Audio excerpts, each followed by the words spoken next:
I didn't choose this life. I was born to live it. So was Dad, Pa, his dad, and his dad before that. Come on, ladies. You're supposed to be slowing down, you know. It's payback for all the free labour you got out of me as a kid. Ah. I learned from watching my mum and dad and how they work together. So does my sister Sally. Any trains? I don't. Feet up. I'll always remember these days. It's the happiest days of my life. Together as a family. Oh, you're so lucky I love you. Really? Yeah. Is that about right, is it? I don't know how you're going to deal with all this. Deal with what? $6 million debt? Most farmers are in this amount of debt. As farmers, we gamble with the weather every day, and it's a risk we take.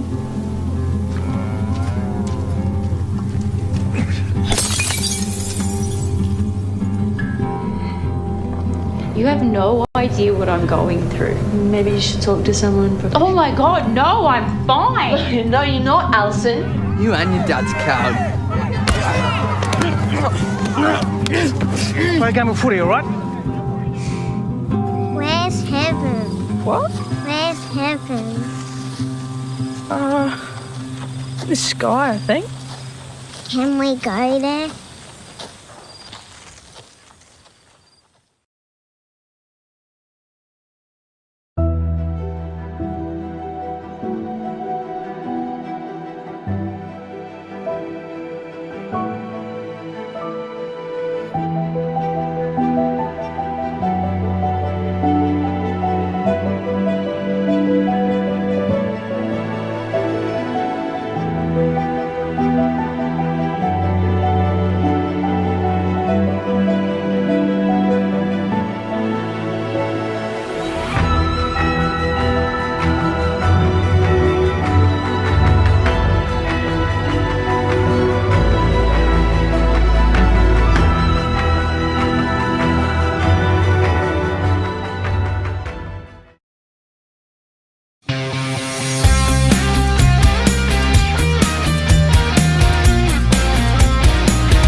Hello, Ilana from the Bureau here with your national weather forecast for tomorrow, Wednesday the 1st of July.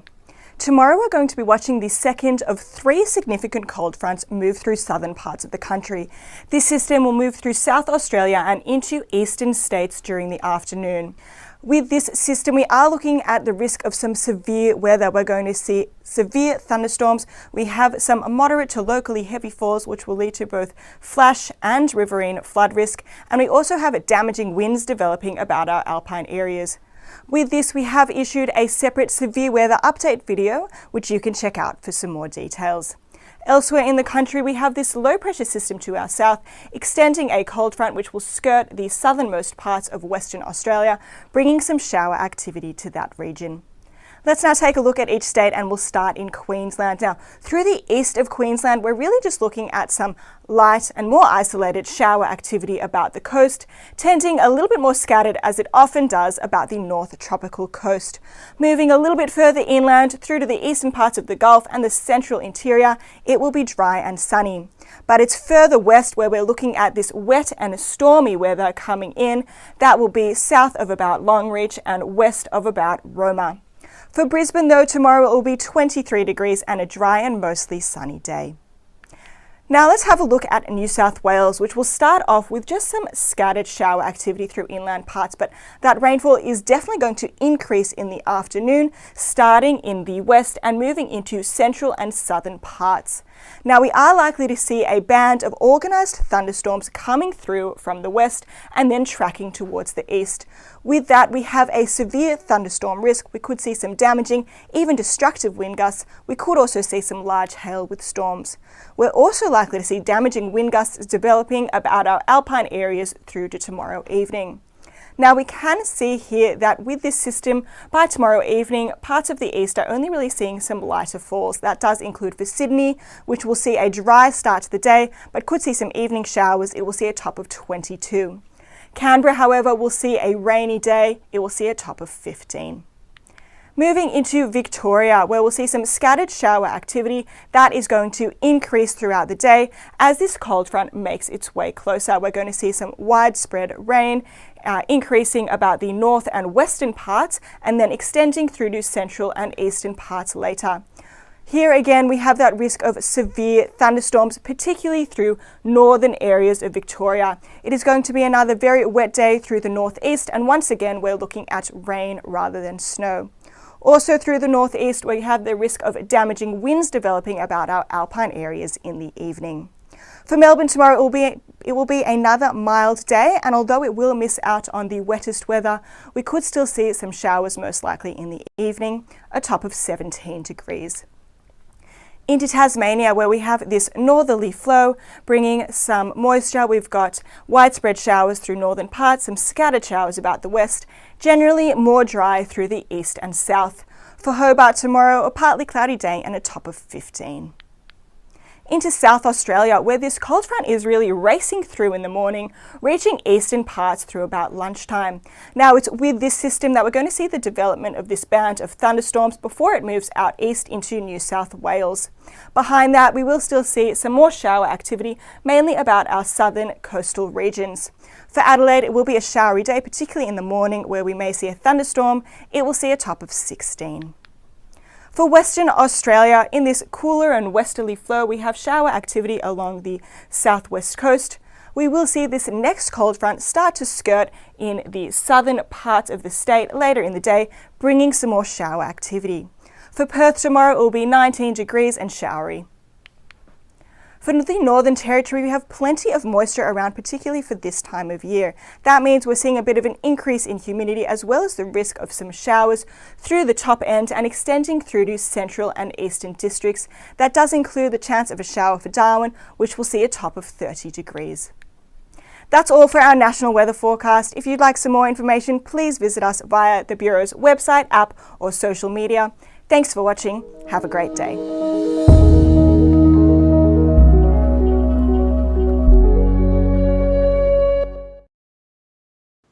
And a very good morning. It's the hump day of the week. Nice to have your company too.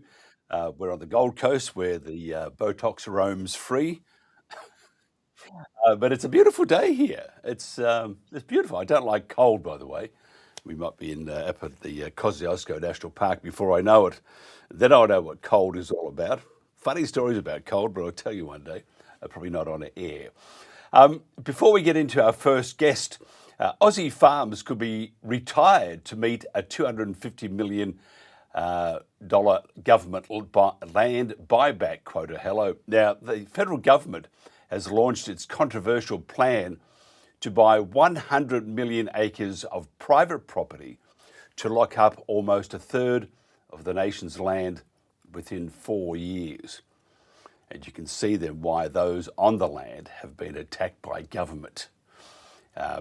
With the renewable or the unrenewables project, the intrusion on your human rights, And now we find that the federal government, and it just didn't happen overnight, so they've been planning this. The federal government wants to buy back a third of Australia, which means then that our farming communities will most likely be decimated. Under the new laws, they have compulsory acquisition. They've just passed in various states. Ashley's listening. Sounds very much like communist China here, but they can come in and take what they like, and you cannot do a thing about it. Or can you? You can, and you need to. Now, fuel prices will likely, more good news, will likely increase on Wednesday in line with a halving of the fuel excise cut. It's great, so up it goes. Livestock prices also have hit levels few producers have ever seen, with a veteran agent of more than 5 decades saying he cannot recall a season like this one. And you can see how good a season they're having. Just pop down to the local supermarket and you can put a mortgage on a lamb chop. It's shocking, isn't it? I mean, we have to share one sausage with 6 cats, a couple of humans. It's just terrible. But that's the cost of living in the lucky country. One sausage. It's amazing what you can do with 10 cents. No, I tell a lie. Where can you get a sausage for 10 cents? There's another mortgage. Another Victorian, by the way, this is just for those that follow Australian rules football, which Ashley wouldn't. It's a pretty weird game. We run it very quickly and wear tight shorts. Oh, hello, the eyebrows are probably raising at this stage. But another Victorian AFL club has entered the race to sign Lachie Neale from Brisbane. Lachie Neale is one of those magnificent players. It's been reported my club, St Kilda, is in the mix for Lachie Neale. Coach Ross Lyon and General Manager of Football, Lenny Hayes, are going to meet with Neale this week. And wouldn't that be simply magnificent if Lachie Neale became a Saints? Then perhaps we, providing he doesn't get injured. That's what happens. We spend all this money and our players get injured. It's great. We take defeat, just like true champions. Coming up next, Ashley Avis.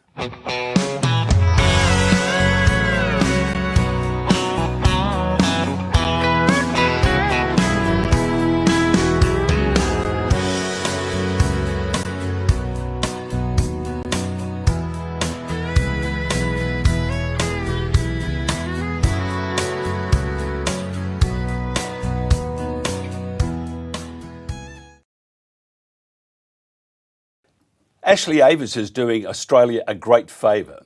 She is standing up for our heritage against the shocking cull of Australian brumbies going on right now. Now, Ashley is an award-winning filmmaker, journo and passionate advocate. She certainly is. 2 trips in a week. Imagine those frequent flyer points. Obviously travelling at the pointy end at first class. She just collapsed. She is known for writing and directing Black Beauty for Disney, starring Oscar winner Kate Winslet and Mackenzie and the Critics' Choice nominated documentary Wild Beauty, Mustang Spirit of the West.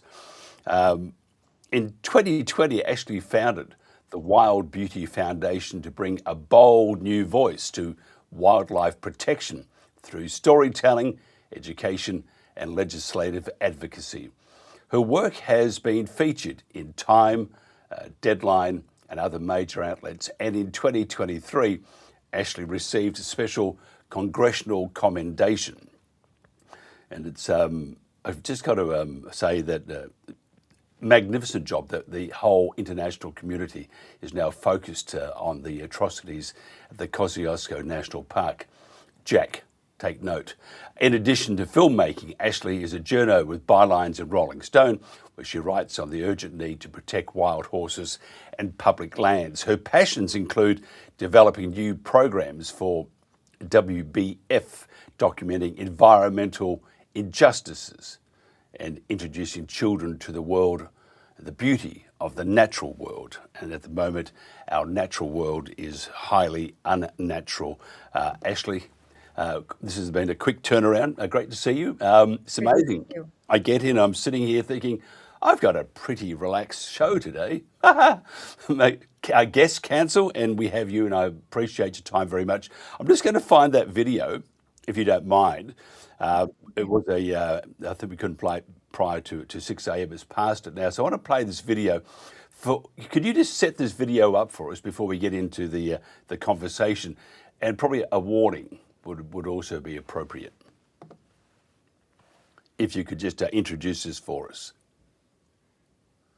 Hello, we have you. Are you there, Ashley? Yes, I am. I apologize. Yes, in terms of the video content, we have been collecting evidence, and I would like to offer tremendous thanks to Kiki Schoberg, who is in the park and who has collected photographs and videos of what exactly is going on in the Kosciuszko and what the government has done and has condoned in this violent Brumby Cull.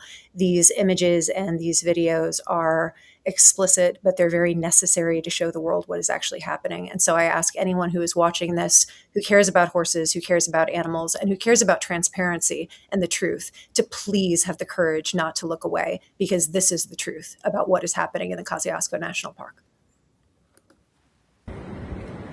Hi everyone, this is Ashley Avis. We're here in Sydney, Australia. We're going to be attending the rally in front of Penny Sharp's office to demand the cull of the Brumbies be stopped. The evidence coming out of Kosciuszko National Park and the videos and the photos you are about to see, it's the worst act of animal trauma and terror and violence I have ever witnessed in my entire life. And this has to have global attention on it. We have to cast an international spotlight and to stop this horrific act of abuse against wild horses in Australia. This can never happen again. And so the world is paying attention. Penny Sharp, Jack Goff, Chris Sims, you have to stop this. This is Ashley Avis. We're here on the ground in Australia, and I wanted to share some images and videos that were taken this week during the violent Brumby Cull that is occurring right now in the Kosciuszko National Park. Be warned that these images are violent and disturbing, but it is critical to understand what is actually going on here and what the government is condoning as humane. This cull has to stop before these wild horses and their families are lost forever. This is the voice of the Honourable Emma Hurst of the New South Wales Parliament. Bodies riddled with bullet wounds and pregnant mares shot.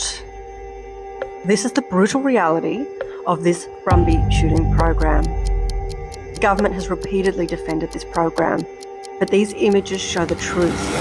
An absolute bloodbath with terrified animals suffering horrific wounds and aborted foals. These are the images and the reality of this killing that the government never wanted the public to see.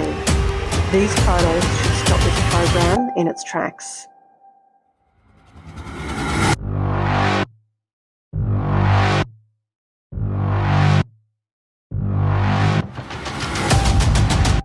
I have to say, I had to turn away. I saw it before and I can't watch it again. But sometimes, actually most times, when we start denying, you hear the propaganda from various orgs or governments saying that this is not happening. Sometimes you just have to show the evidence, don't you? You do, and I appreciate sincerely, Mike, you and the Country Telegraph being so bold as to actually show that to the world and to show what is happening. And like I said, it is very difficult to see. It's violent, it's egregious, but that's the truth. And we, as an organization, as the Wild Beauty Foundation, we always want to combine journalism with elegance and power. We've never put out anything like that before. But as I started receiving those videos and that photographic evidence, it was very clear that it was necessary to debunk the mistruth, the misinformation, and the lies that are coming out, that this is a humane operation. There's nothing humane about what we all just saw. No, and we have... it's interesting, and we are digging deep, by the way. We are finding all sorts of things out. That the Invasive Species Council, who have enormous pull with the New South Wales government, and the Invasive Species Council says that what we're saying, what you're saying is, as I quote, it's all bullshit. And I would probably reply that, Jack, what you're saying is all horseshit. Mm-hmm. And it is a very, very sad thing that is happening, but it just shows you, doesn't it, that if government want to do something and the people that back those decisions, propaganda actually works. But it needs to work, though. You have to have a lot of the media in your back pocket to also document the necessary culling, and which is not necessary at all. How do we get through? This video is a great start, and we're doing our bit if we even a little bit, but and there are plenty of things circulating. The majority of Australians, I don't know about overseas, but the majority of Australians still don't know about the cull. Propaganda there is working pretty well, isn't it? It is. And like we talked about the last time we spoke, Mike, it's the same thing in the United States. Our government does a very good job of misinformation and propaganda, saying horses are feral, saying they're pests.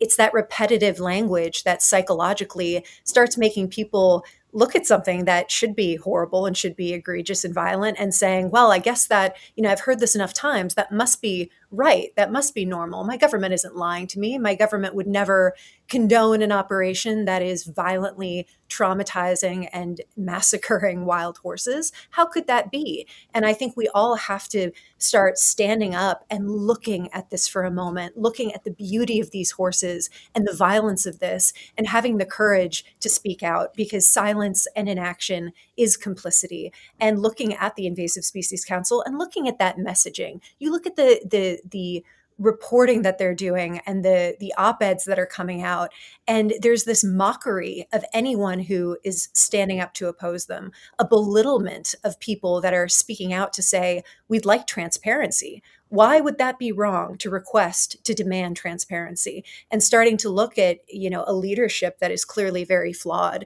and is not in this camp of sanity, of compassion, of respect to wild creatures.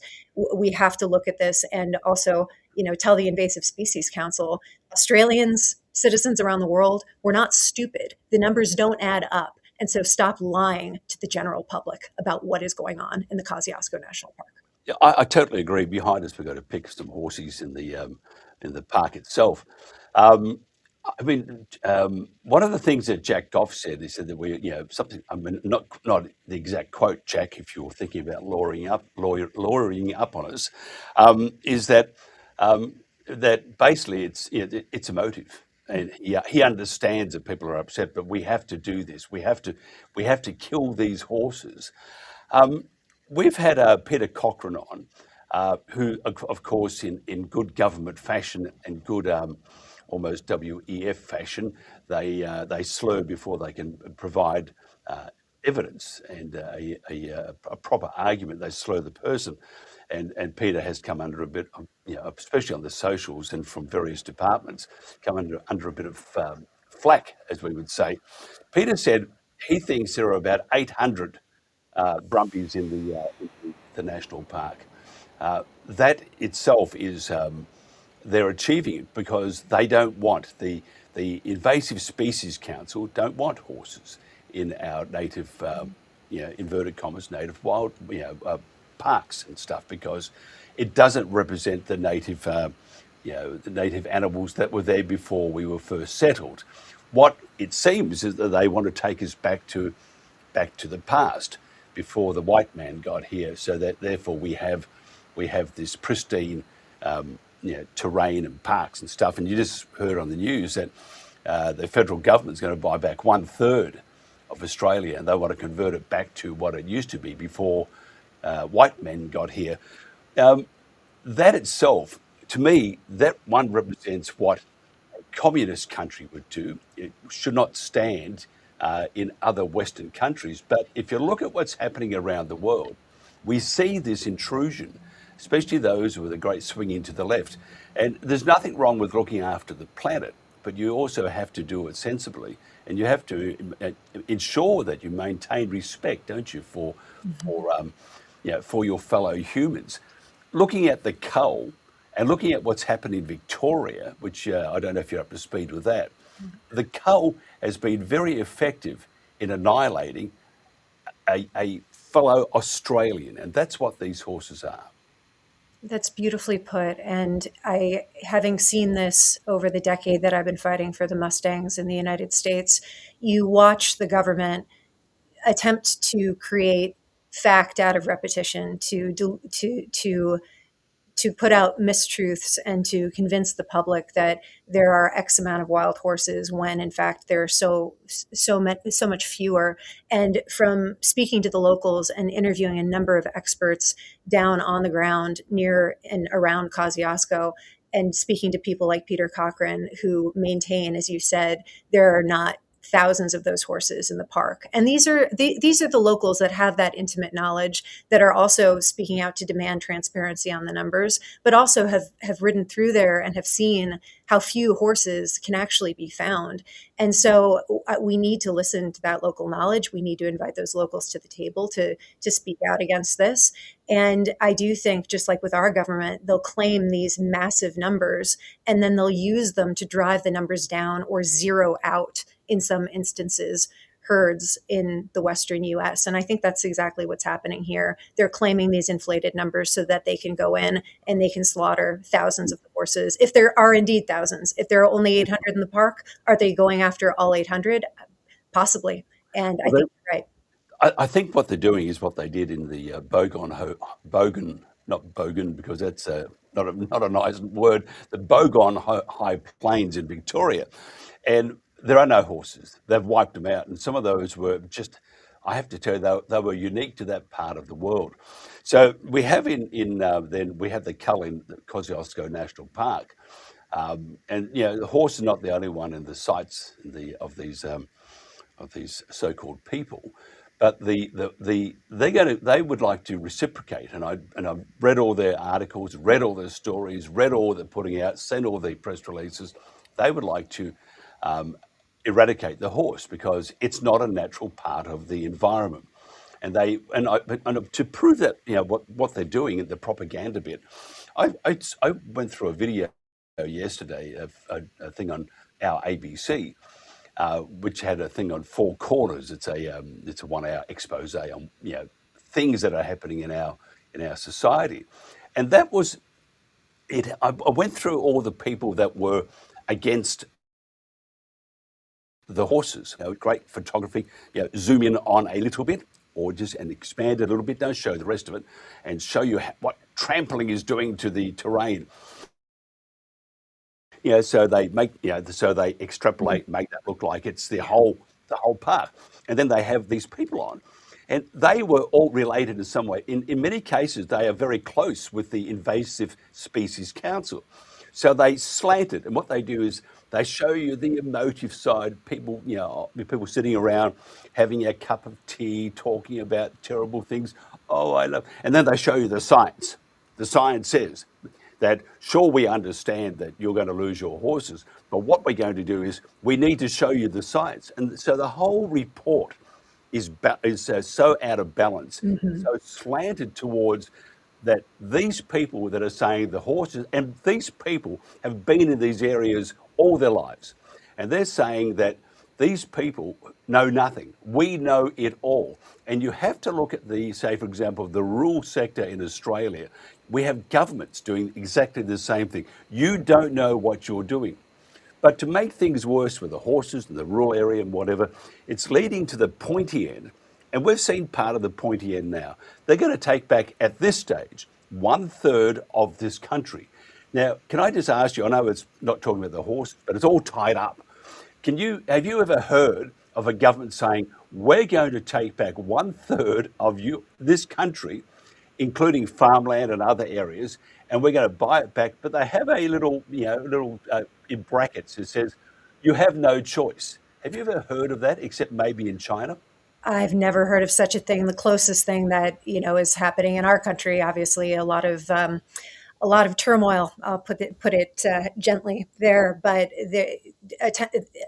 our government making an attempt to sell off national parks and public lands. It's any citizen witnessing that should be terrified that the government would enact that kind of control. And we're living in a world that seems to have lost its way. It's quite frightening. But what gives me hope really is seeing that once something catches fire, once the truth catches fire, and people get justifiably angry over being misled, those collective voices can make a difference. And that's what I sincerely hope for our Mustangs, for our wild places in the United States, and under the same sky here, looking at your extraordinary wildlife and these brumbies that are such an icon of your heritage. And it's an important thing too. I've been talking to some of my mentors in the States about the parallels here. Looking at the brumbies, they've been here for over 200 years. How are they assimilating into the landscape? You know, horses, through their manure, they distribute seeds. There are a great many very good things that wild horses do for the landscape. Why are we not assessing that in parallel to looking at what the land can indeed sustain? Because they're already coexisting with a number of other wild species. It's not like people let out a bunch of horses 20 years ago. They've been there for a very long time. So that we also need to be asking questions in removing them. How is that going to disturb the ecological balance? And why is that not part of this conversation? A humane, intellectual conversation versus one of mockery and belittlement, which seems to be the status quo for how the Invasive Species Council really is. It's interesting. Jack Goff, and he a terrible name, Jack Off, because we have a Jack Goff. Sorry, we have this Australians sort of run words together. So we don't move our lips many times, which you probably noticed. What was that?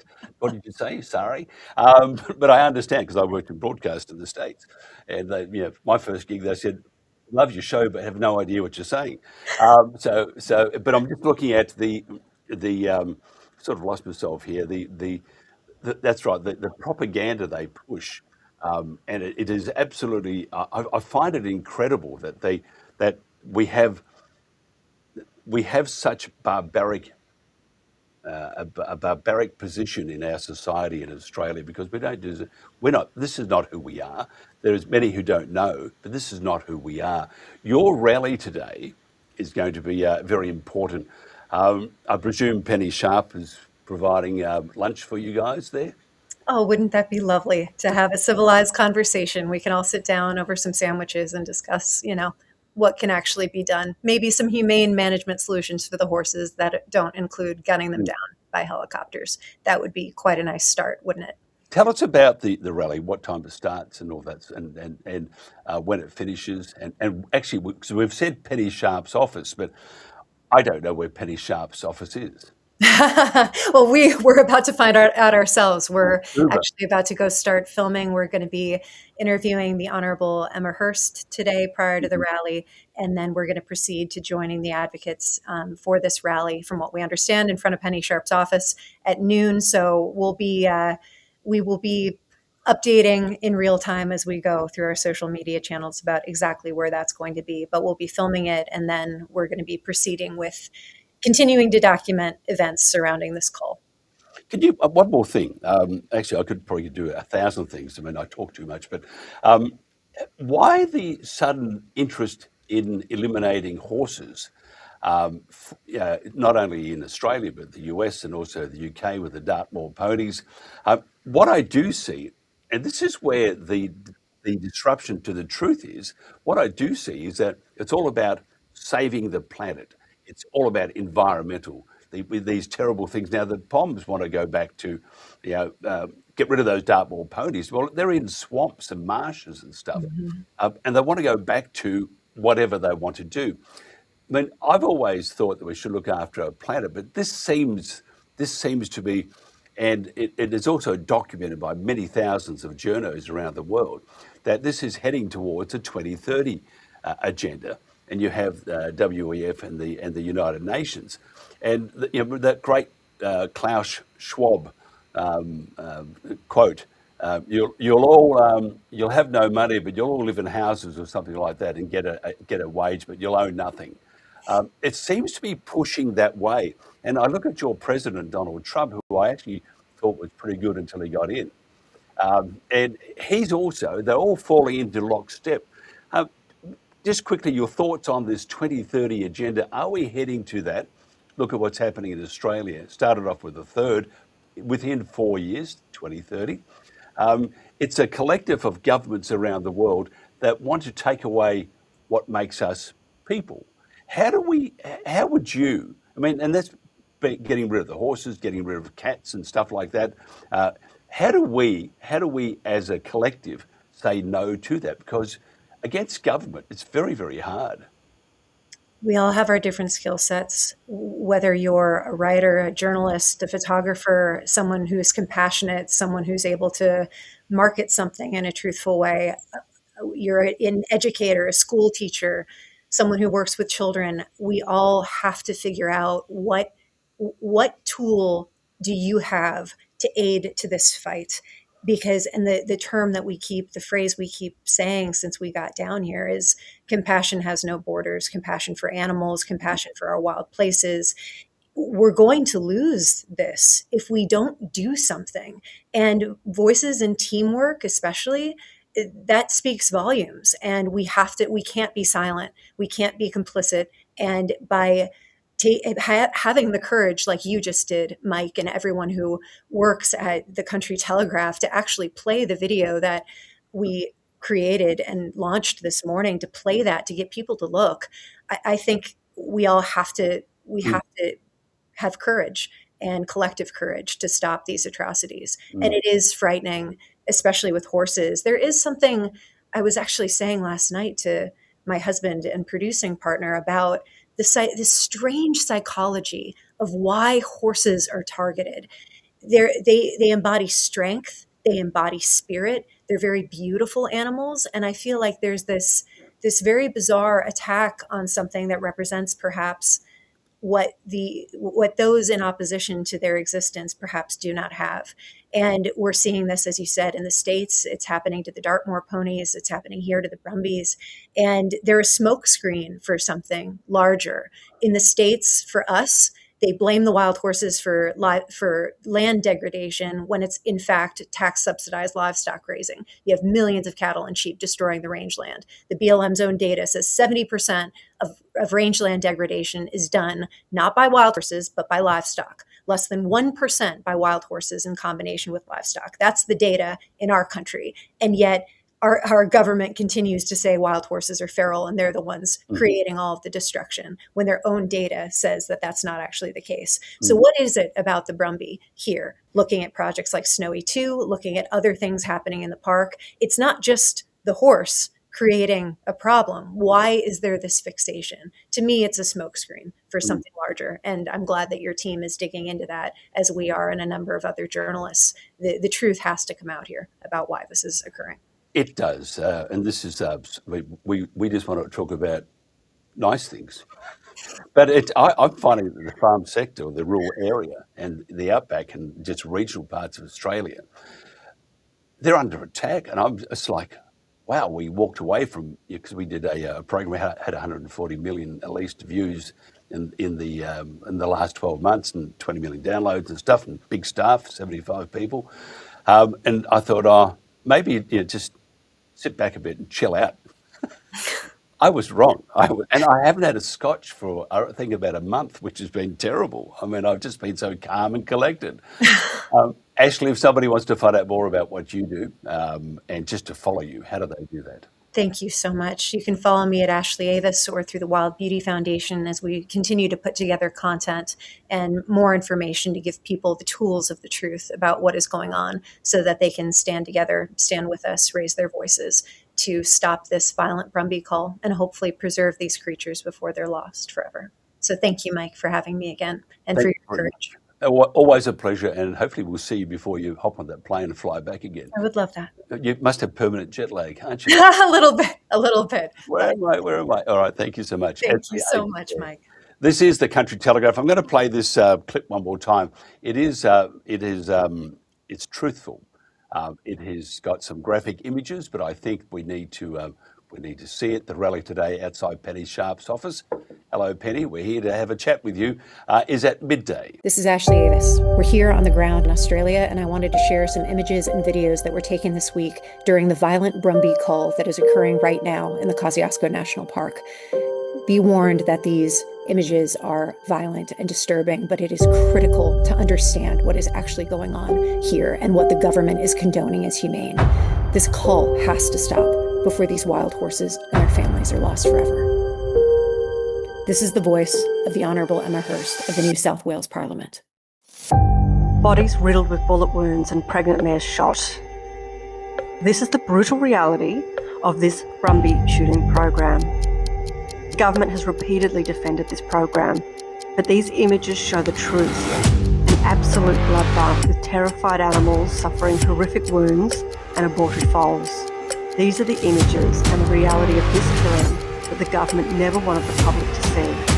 These photos should stop this program in its tracks.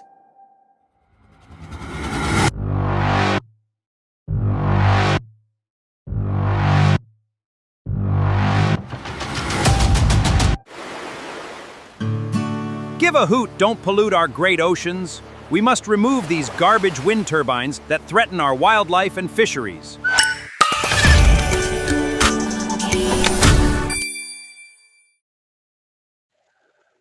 And welcome back to the Country Telegraph. Thank you very much to Ashley Avis. That was done very quickly. And thanks to Jan too for organising that. Absolutely brilliant. And we need to do our bit for this country. Dr. Peter Ridd has done his bit for this country and continues to tell the truth. Peter Ridd is chairman of the board and scientific advisor of the Australian Environment Foundation. Now, the Australian Environment Foundation, the AEF, is a non-profit, membership-based organisation. It seeks to protect the environment while preserving the rule of law, property rights, and the freedom of the individual. The foundation takes an evidence-based, solution-focused approach to environmental issues. I think that's about the end of it. Dr. Peter Ridd is a great friend of our program, other iterations, and including this one. Peter, thank you for joining us. Thanks very much. We're a bright, chirpy program this morning, but I think there are issues that we need to talk about, whether people agree or not. They are issues that concern and impact us in Australia, such as, Peter, before we get into other things, what's your thoughts on the government within 4 years, 2030, here we come, buying back 1/3 of Australia? Included in that will be farms. I think it's extremely worrying because, this idea that we're going to lock them up into national parks, and so many of Australia's national parks are very, very poorly managed, far worse than they are when they're under livestock or various other things. The problems with fire management just disappears. There's this notion nowadays that you can't ever burn these things, so you get catastrophic fires. An example are those alpine forests that you've just been talking about, where in actual fact that probably the biggest environmental problem there is the problematic fire management. So you can it's a nice idea to have all these wilderness areas, but actually a lot of these wilderness areas are better off under private ownership than under national park ownership. The converting forestry areas over to national parks, this doesn't always make sense. The foresters are usually much better at managing these things than the national parks are. So I think it's a huge problem. It's a huge grab. There's a land grab going on, a property rights grab going on around Australia. It's not just the 1/3 national parks. This EPBC legislation, which you may have heard about, where essentially it's a land grab of almost every farm in the whole of Australia, where there'll ultimately be a bureaucrat telling the farmers what they can do and more importantly what they can't do with their farms. So it's just one of many, many things that's going on, which is an assault on agriculture, it's assault on farmers, it's assault on people living in the bush. There are so many facets of this sort of war that's going on against the bush. Yeah, I want to read you this. Australia's overarching nature goal for 2030 is the 30 by 30 target. Here we go, which commits the nation to effectively protecting and conserving at least 30% of its landmass and 30% of its marine areas by the end of the decade.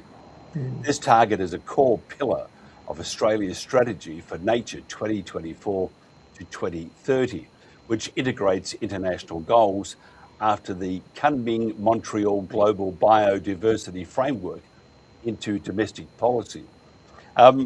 It does show you when government wants to sneak something through and not create the awareness of it, because we've covered many things, and we knew the 2030 agenda was fast approaching.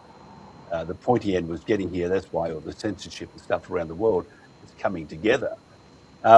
If Australians, and this is, what Aussies, how they think, you're in town for. I mean, you can't get any more Aussie than that.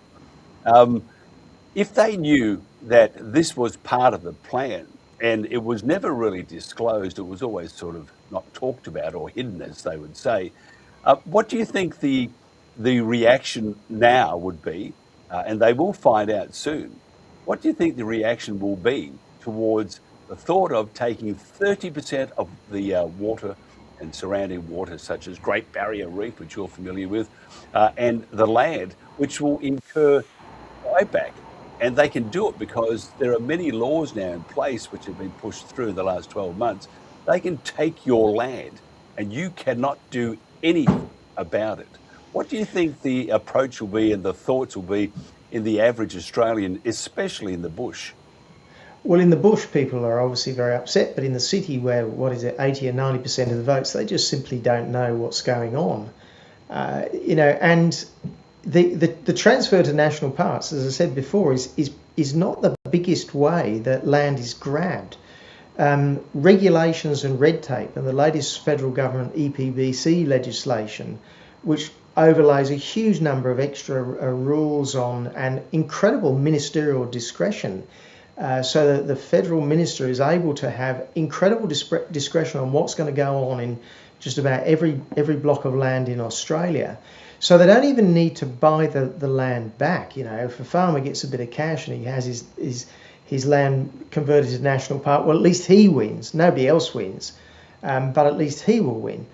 So, but if they just put regulations on that, and well, he basically has his ability to make a buck out of it removed. Then you have, say, the fisheries areas. We've almost closed down our fisheries in Australia.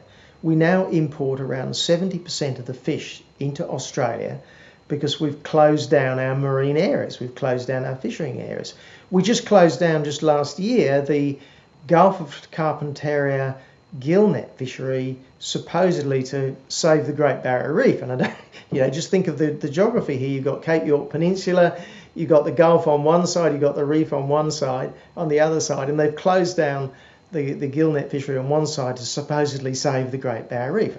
So where does that fish come from now? Well, we now need to import it from Thailand, where there's zero environmental regulations.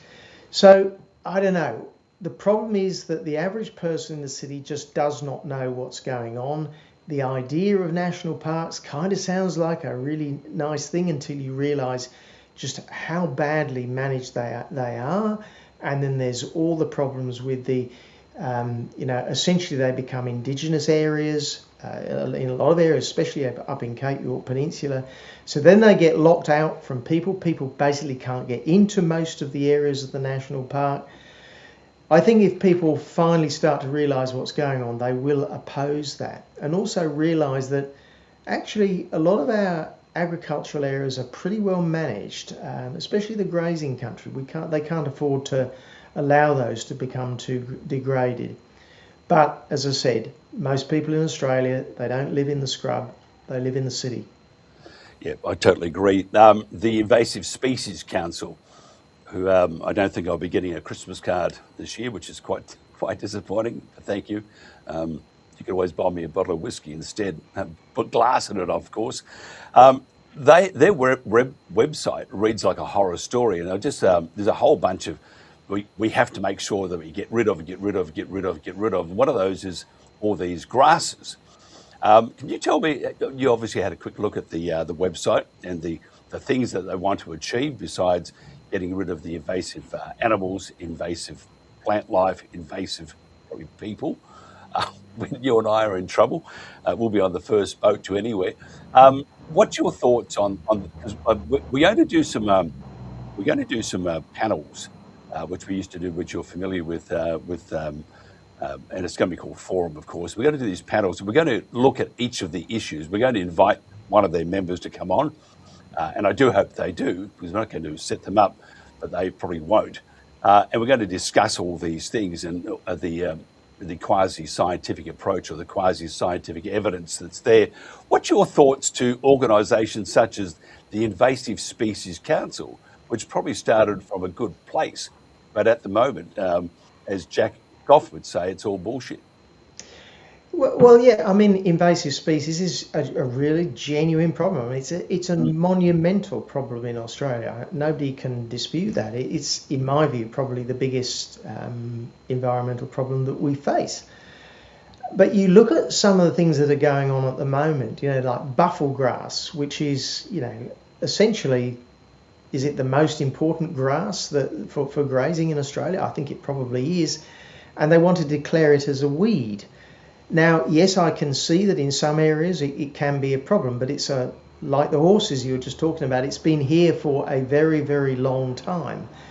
Why is it they're picking on alpine horses and buffel grass when there are hundreds of other extremely important things which don't have the other, the incredible economic value that buffel grass has? Now, when you read their website, they say, oh, well, the listing buffel grass as a weed of national significance doesn't stop graziers using it. But, once you start to list something like that, that may be a technicality, but it can easily change very, very quickly. Why is it they're picking on something like buffel grass? They're claiming, well, it causes problems in the national park. Well, okay, if it's causing a problem in the national park, then eliminate the buffel grass in the national parks. Don't then make it a problem for every grazier who's got a bit of buffel grass, especially those that may be in the vicinity of the national park. You need to try to exclude it there. And, it's not like you're going to be able to completely eliminate buffel grass. It's like the cane toads. You might not like it's come in, but it's been here for a very long time. So all they're going to do here is make a problem for the agricultural industry and have essentially zero impact on what they're supposedly trying to do, which is to stop invasive species. There should be more effort stopping more invasive species coming into Australia, or deal with some of the really terrible noxious weeds that we have, in all parts of Australia. That would be a better activity. And you just kind of wonder why they're worried about alpine horses, where actually the biggest problem in the alpine region is improper fire management, where you get these horrific hot fires go through and destroy the alpine forests. They'd be better off concentrating on things like that than the brumbys. They'd be better off picking on, I don't know, Siam weed or lantana or, quote, another 100 things which are not stock food, rather than focusing on buffel grass. I don't quite understand why they're picking on these things rather than other things. Maybe buffel grass is carnivorous, and I've noticed a few people disappearing of late, just the shoes left behind. And I'm being ridiculous, but I do think the approach from organisations such as the Invasive Species Council, bullshit. I do think, though, that we're sort of caught up in our own frenzy, in our own panic, aren't we? Yeah, but as your previous interviewee said, it's as though there's a little bit more to this than there's a bit of ideology seems to have crept in here. It's dressed up as science, and look, I've got to admit, I don't know the full story about brumbies in the national parks, but I see how they've mismanaged the national parks for fire regime. Just terrible mismanagement. We got a national park up here called 40 Mile Scrub, right? It's an interesting sort of low scrub on the basalt country. It's quite highland area. The fire management just was let go, so they didn't manage the fire. They didn't put continuous cool burns through the way the Aboriginal people would have done. And a very, very bad fire went through, and essentially it destroyed it. Large areas were just killed because a very hot fire went through. And now the place is full of weeds. So they claim that they're managing these things scientifically. The idea of, you know, you're not going to get rid of buffel grass, but they're picking on it. So you just kind of wonder whether there's an anti-agriculture, certainly an anti-agriculture slant to this. I've seen it on the Great Barrier Reef, which is something which I've worked on for a long time. I've seen many so-called scientists say that they see no future for agriculture east of the Great Dividing Range, adjacent to the the Great Barrier Reef. So that's everywhere north of Bundaberg, right up to Cape York Peninsula. It's 2,000 kilometres. They will actually say they see no future for agriculture, which is just staggering. And you wonder whether these people, think, well, where does your food come from ultimately? And we're not talking about serious environmental damage. North Queensland is one of the most beautiful environments on earth, and they want to remove agriculture. So it's all a very, very strange thing that's going on. A lot of this seems to be hatched in the universities, where they have this idea that Australia must be devoid of people, and that is not the case. Australia's had people here that's obviously the Aboriginal people have been here for God knows how long, and that has developed the environment that we've got. You actually can't take people out and just leave national parks by themselves, which is what is often thought that they can do. And a lot of the university academics will say, no people, no fires, nothing. You actually don't go back to a 40,000 years or whatever the number is nowadays. You go back to something else, that you do need the people in those areas. They do need to be properly managed. And I don't think we often use proper science to do that. And that may well be the case with the alpine brumbies. I'm not exactly sure on that one, but it's certainly the case in many other areas. Yep. We could talk about many other things. We are running out of time. They cared about the planet because they're trying to save the planet by destroying it. You just got to look at your back door with the Great Dividing Range. The thought process, obviously, to put these monstrosities up, really didn't consider the natural environment, because it's going to decimate it, especially if you have a fire. How do we put that out? Well, we can't. And one more final thing, just in a very quick answer. How's the reef? Oh, the reef is brilliant. I just looked at the statistics which come up. They put them up and they were going to announce them in about a month's time, but I've actually looked at them already. The reef looks like it's 6 years in a row where every one of the last 6 years has been high, more coral on the reef than any of the previous 35. I've just seen a couple of people, they're working for the climate change and that sort of garbage people. They're hanging by their fingertips off the balcony after you said that. But anyway, good luck. Hope they don't hurt themselves when they fall off. Peter Reid, I'm a terrible person. Peter, if somebody wants to find out more about you and your organisation, how do we do that? Just Google Australian Environment Foundation or go to my Reef Rebels YouTube channel. Good on you. You are a rebel too. We love it. Peter Reid, thank you so much. This is the Country Telegraph. Australians are paying more and getting less. Energy security is economic security. Economic security is national security. We sit on vast reserves of coal, oil and gas, but we are not fuel secure. Policy unmoored from physics and economic reality has turned an energy-rich land into a decadent state. No sector is being asked to bear more than agriculture and regional communities. We are willfully turning a rich nation into a poorer one. To keep Australia prosperous, sovereign and free is our duty, and in an uncertain world, our best defence.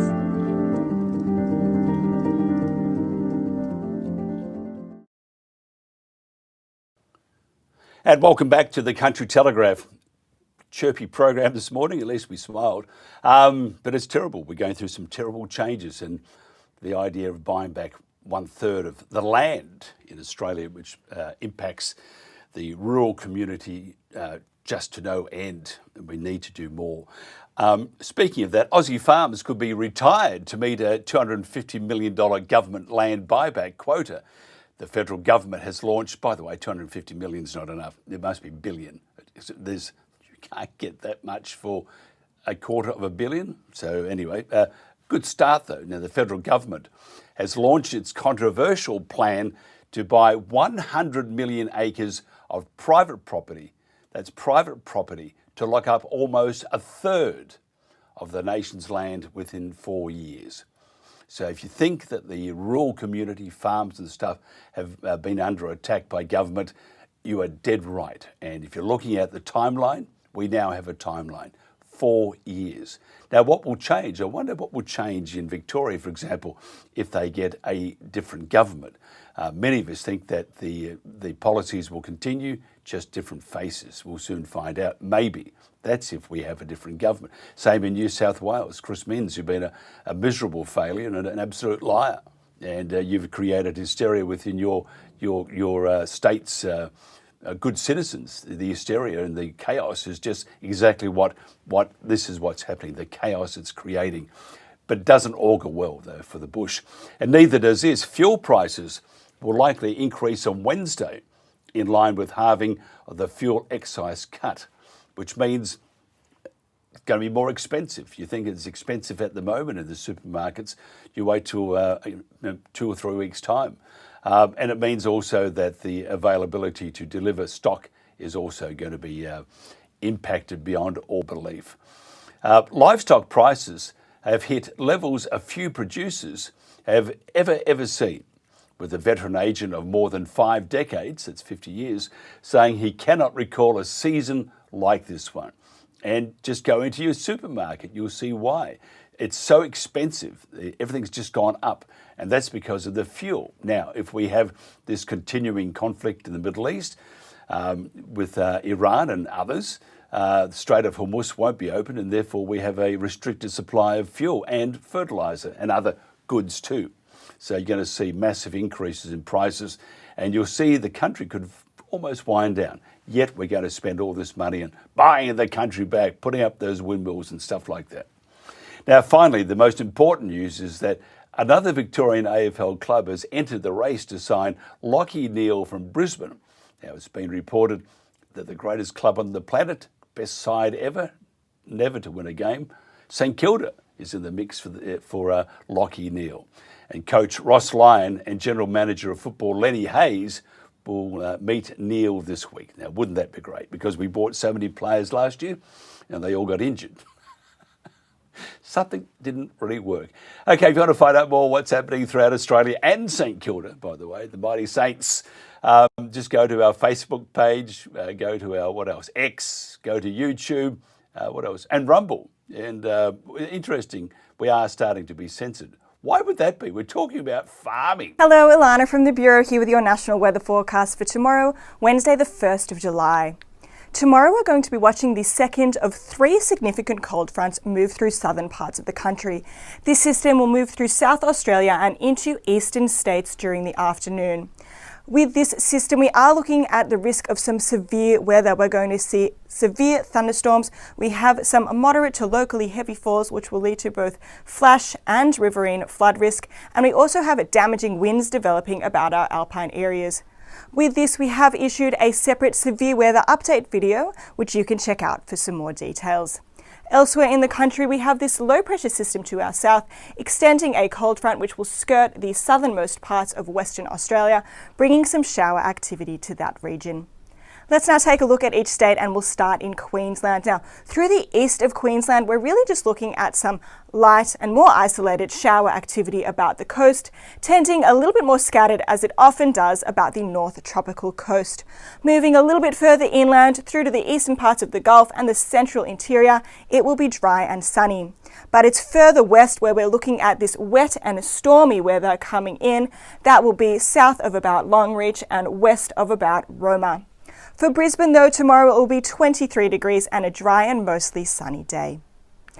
Now let's have a look at New South Wales, which will start off with just some scattered shower activity through inland parts, but that rainfall is definitely going to increase in the afternoon, starting in the west and moving into central and southern parts. Now we are likely to see a band of organised thunderstorms coming through from the west and then tracking towards the east.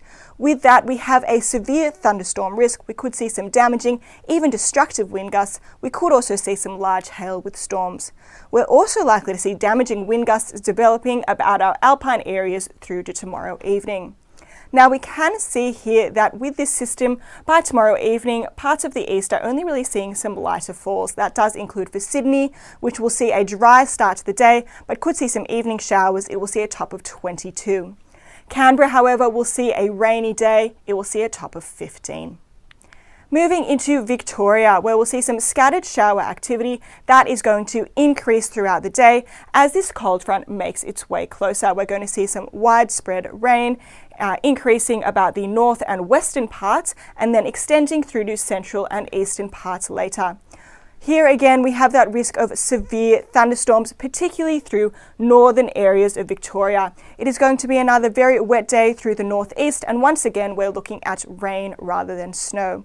Also through the northeast, we have the risk of damaging winds developing about our alpine areas in the evening. For Melbourne tomorrow, it will be another mild day, and although it will miss out on the wettest weather, we could still see some showers most likely in the evening, a top of 17 degrees. Into Tasmania, where we have this northerly flow bringing some moisture. We've got widespread showers through northern parts, some scattered showers about the west, generally more dry through the east and south. For Hobart tomorrow, a partly cloudy day and a top of 15. Into South Australia, where this cold front is really racing through in the morning, reaching eastern parts through about lunchtime. Now it's with this system that we're going to see the development of this band of thunderstorms before it moves out east into New South Wales. Behind that, we will still see some more shower activity, mainly about our southern coastal regions. For Adelaide, it will be a showery day, particularly in the morning, where we may see a thunderstorm. It will see a top of 16. For Western Australia, in this cooler and westerly flow, we have shower activity along the southwest coast. We will see this next cold front start to skirt in the southern parts of the state later in the day, bringing some more shower activity. For Perth tomorrow, it will be 19 degrees and showery. For the Northern Territory, we have plenty of moisture around, particularly for this time of year. That means we're seeing a bit of an increase in humidity as well as the risk of some showers through the top end and extending through to central and eastern districts. That does include the chance of a shower for Darwin, which will see a top of 30 degrees. That's all for our national weather forecast. If you'd like some more information, please visit us via the Bureau's website, app, or social media. Thanks for watching. Have a great day.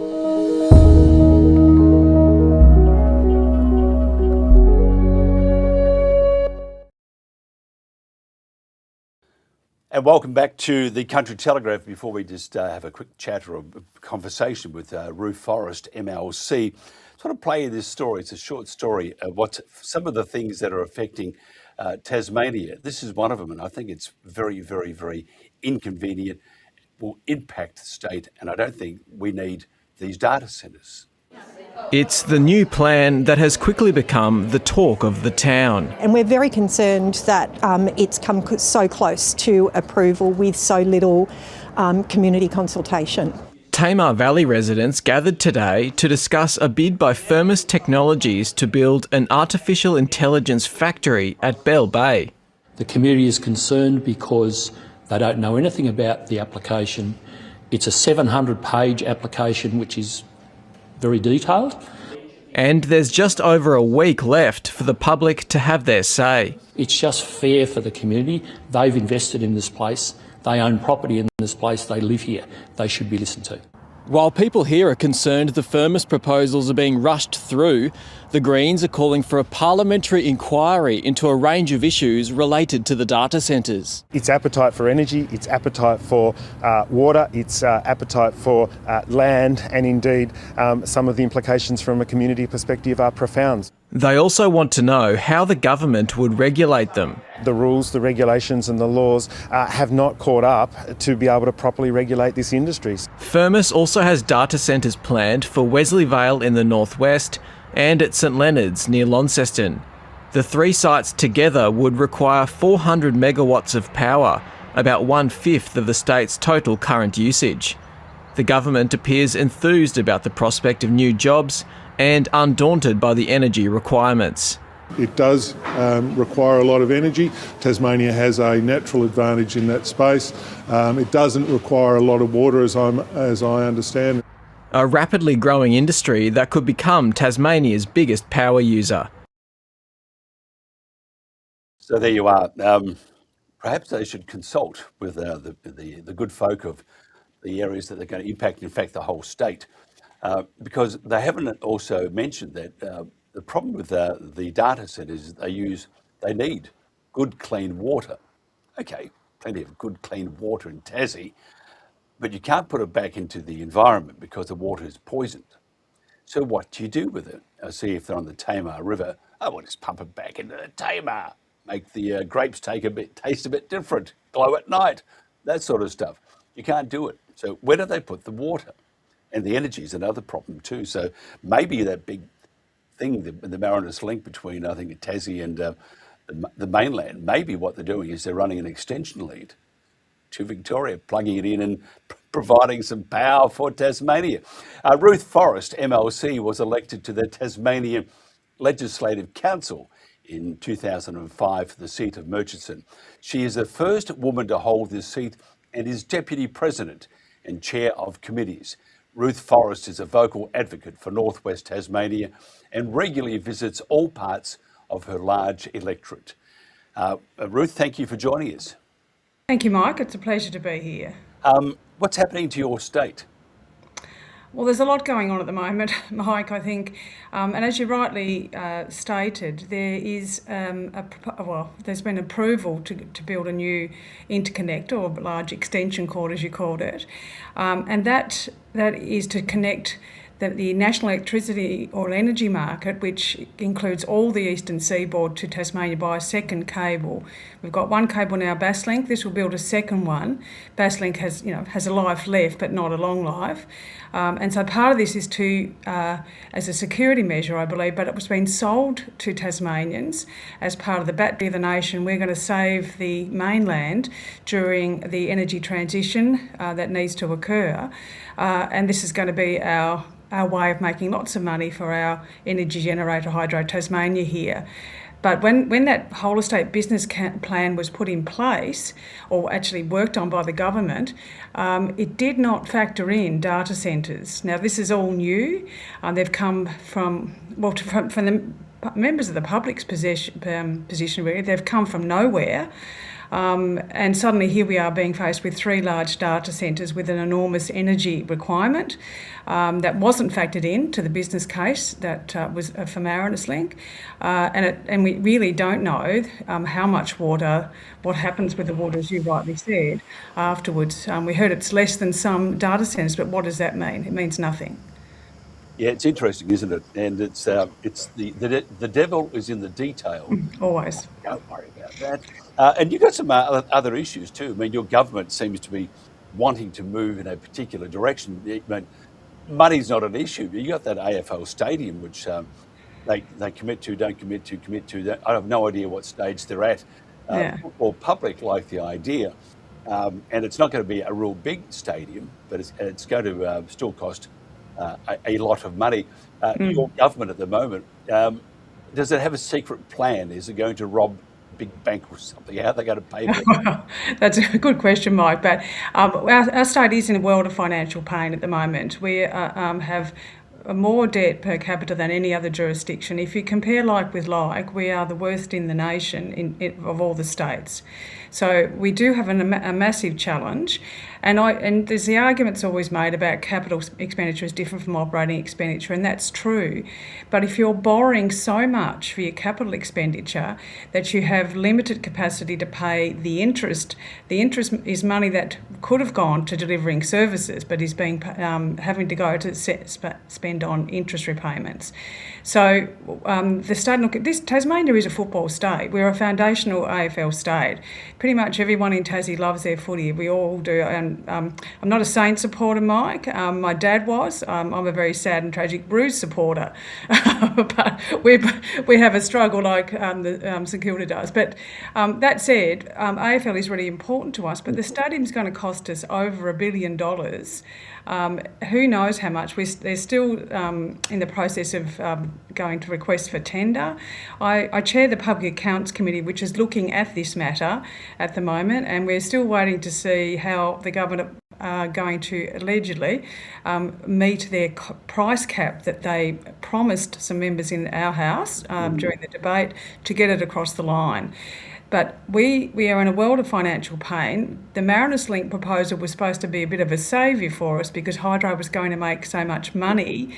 But if the data centres, now one data centre's got a power purchase agreement from our energy retailer Aurora, and that's buying energy from Hydro Tasmania. The expectation the government and the minister tells us is that new load like this will bring on new renewable generation. That hasn't happened for this first 3 years. I did ask the minister the other day what happens if they don't find new renewable to hook into in the subsequent 3 years, and they've got a plan for that. But we don't have any real plan that guides these decisions, and that's what's really concerned our communities. I know there are many people in the Parliament who are very concerned about that. Just the data centres, they're building one in Utah. You think we've got problems. The one in Utah is 104 kilometres by 104 kilometres. That's how big it is. And they have also some very sneaky laws there that you can get things through without full disclosure. What's the... because the data centres, I think in this day and age, we all need the extra oomph and the ability to do things as we expect the internet and the IT world to do. Having said that, there has to be, in my opinion, my humble opinion, there has to be to destroy a particular part of Tasmania to put in some data centres. I think that's sort of cutting off the nose philosophy, and I think we need to revisit it, because you have to ask, first of all, where do you get the power from? And secondly, what do you do with the wastewater?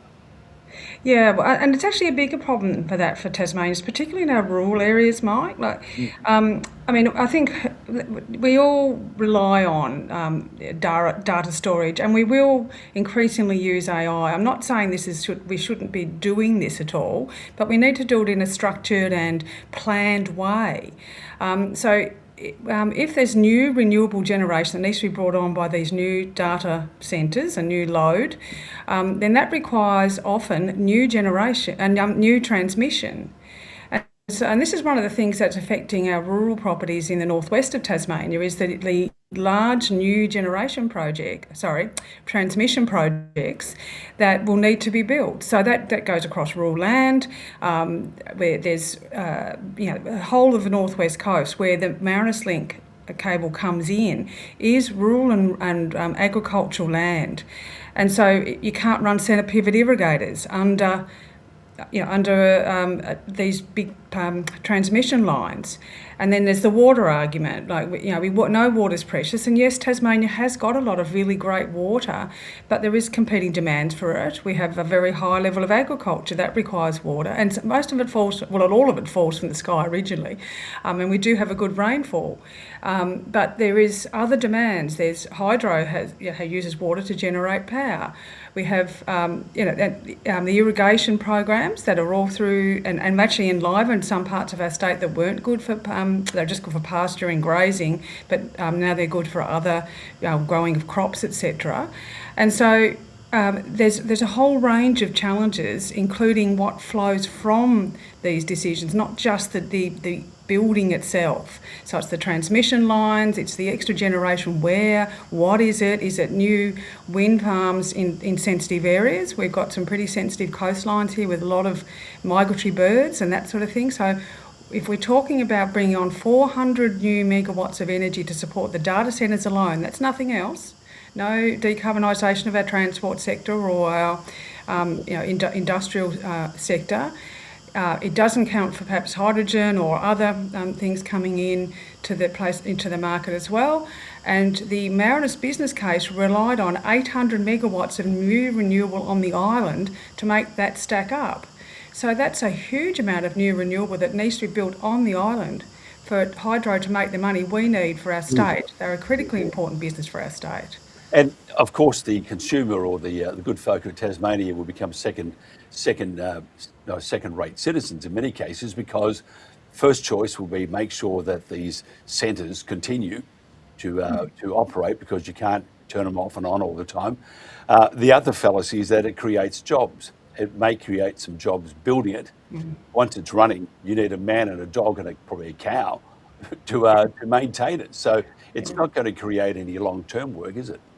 Well, they do tell us there's perhaps more employment in the data centres. Obviously, during construction, there's always jobs, but we need to see the detail on that. But we do know, like for example, building new wind farms, new solar farms, new transmission lines. Yes, there's a lot of employment while those projects are underway, but the amount of jobs they create once they're built is very small, and the legacy that they leave, like the large swathes of transmission lines, etc., they're there forever.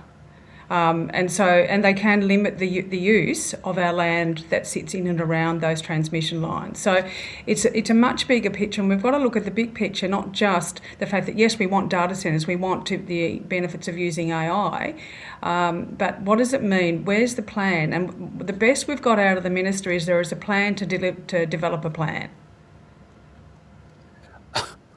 That's great. I know, it's fantastic, isn't it? Like, what's not to be happy about? No, it's actually terrible, isn't it? Yeah.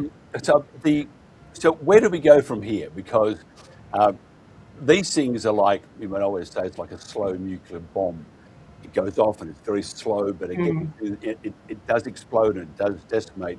Where do we go from here? How do we bring in the accountability? How do we bring in the consultation? You saw that clip I played before from the Tamar, was given it to us by the Tamar business development, what they call themselves. I forgot the name. Anyway, it was.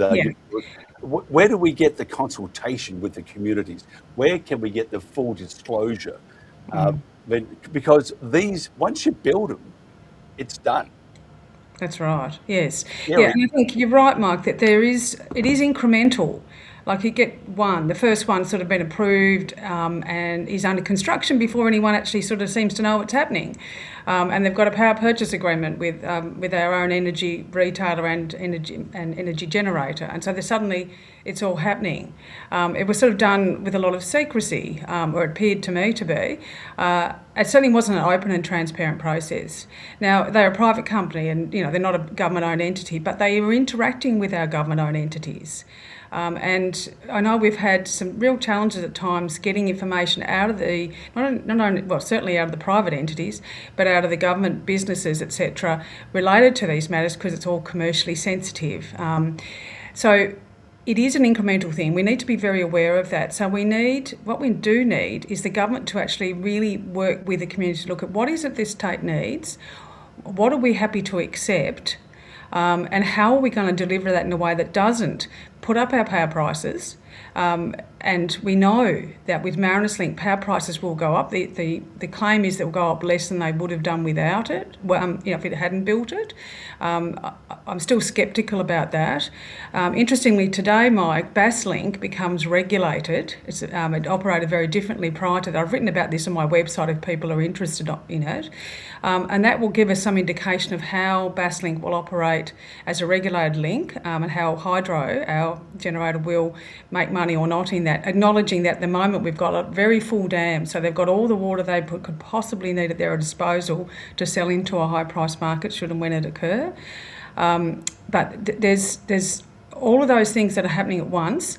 The government need to be open and transparent, not proceed at all haste with these plans that they haven't got as such, but with these decisions to support a request from an entity to come in, build a big data centre that has big requirements on energy, big requirements on our water, and will actually lead to other impacts like additional transmission requirements and significant additional new generation on island, which people aren't necessarily opposed to, but we just want to know what it looks like and how will it be good for this state. And so that's the piece of work that's not been done. And I think the communities and I know the Greens have been calling on it as well, calling on the government to be open up front, slow down, do all the planning, give us the reality, give us the facts we need to enable the community to feel, okay, if this is something that's right for Tasmania and it doesn't cause huge cost increases to our energy or other impacts, then okay, but we don't have any of that information, Mike, to make those decisions. It's in the detail. We'll post it. You'll get it in the mail. But Unfortunately, a lot of Tasmania has trouble getting mail too, and banks. We do indeed. We are letting down our citizens, aren't we? Well, I think in many respects we are, because this government in Tasmania talks about being the most open and transparent government.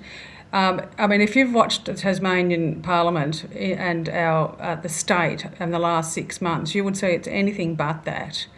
It's been full of secrecy. It's been full of not being completely honest with the people or honest with each other even.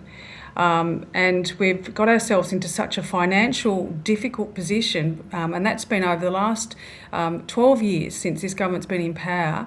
Every year they've spent more than They refuse to talk about how they can turn that around with pulling all the three levers they need to. And I know no one wants to talk about tax reform, but we need to talk. If someone's going to be an international agent is going to be using our resources, then perhaps they should be paying for that privilege.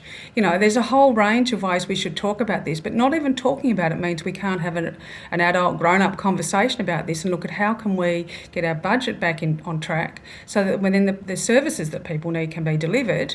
And yes, we can have the nice shiny things, and maybe we do need we do support a data centre here in Tasmania, or an AI factory is what it is more than a data centre, because that's in our best interest. But no one knows the answers to that, so it's a bit of a mess. And then the question of privacy, but it's not the conversation we'll have otherwise, and I'll be here till lunchtime.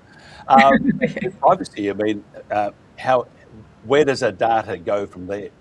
And they always say, oh, it'll be safe and secure. Well, we've seen that a few times, and it's not safe and secure. So all these questions, but I have to say, I had a call from the North Melbourne Football Club. Oh, did you? That's nice. They said that, thank God you found our only supporter. And they said, oh no, there's a few of us. Yeah. And because and the St Kilda Football Club says, quick, we need another one. We need another poor sucker, because all of our supporters standing on the edge of a balcony right now thinking, should I jump or watch the next game? Oh, well, one of my daughter and one of my grandsons follows the Saints. Yeah, none of my children or my grandchildren follow the Roos, so I'm not doing very well in that regard. I know, but you've won more games than my club have, and I'm not very happy with that too, by the way. Anyway, I hope your team wins on the weekend. The Tassie Devils, I think your new side will be called. I think it's going to happen. I think you'll have Buckley as the coach there, and I think you'll still all the good players. I hope so. I thought you're a great person. I don't know if we're going to get Lockie Neal though. We probably can't afford him. Well, he's he was going to go, wasn't he? He was going to go back to WA, then South Australia, then Collingwood put their hand up, and a few other clubs, and now St Kilda. And I bet you 10 cents to nothing that the Saints will get Lockie Neal as a player, and for 3 years, I mean, it's just what he can teach us to how to win, because we need some help. He's a good player. There's no two ways about that. Ruth, if somebody wants to find out more about you and have a chat, how do they do that? Well, I've got a website that I've got a lot of this information on, probably more than people might want to read, but it's www.ruthforrest.com.au, and they can reach out through the website as well, so that's pretty easy to get in touch. Absolutely brilliant. Must do more of this, and we will convince you to come over to the other side. Good luck. Oh, thank you. That's Ruth Forrest, MLC. Thank you so much for your time. This is The Country Talk. The banks in our regional communities do all the heavy lifting, while the city-based or digital banks reap big profits. There's something really wrong with this picture. Across regional Australia, local bank branches are disappearing. This puts our communities at a big disadvantage. Regional Australians, young, old, those with a disability, First Nations and small business owners are being left behind. Meanwhile, big city-based and digital banks earn billions, much of it from you. 10 million regional Australians help fund the banking system. But regional banks are left carrying the cost of keeping branches open, providing essential advice on scams and fraud, identifying customers, helping with loan and business advice, and providing secure cash services. In a digital world, branches are an insurance for communities when systems break down. Essential banking services should be delivered by trained staff with local knowledge, not call centres, apps, or city-based and foreign-owned banks. A community service obligation on banks would allow our regional communities to access the essential banking services they deserve.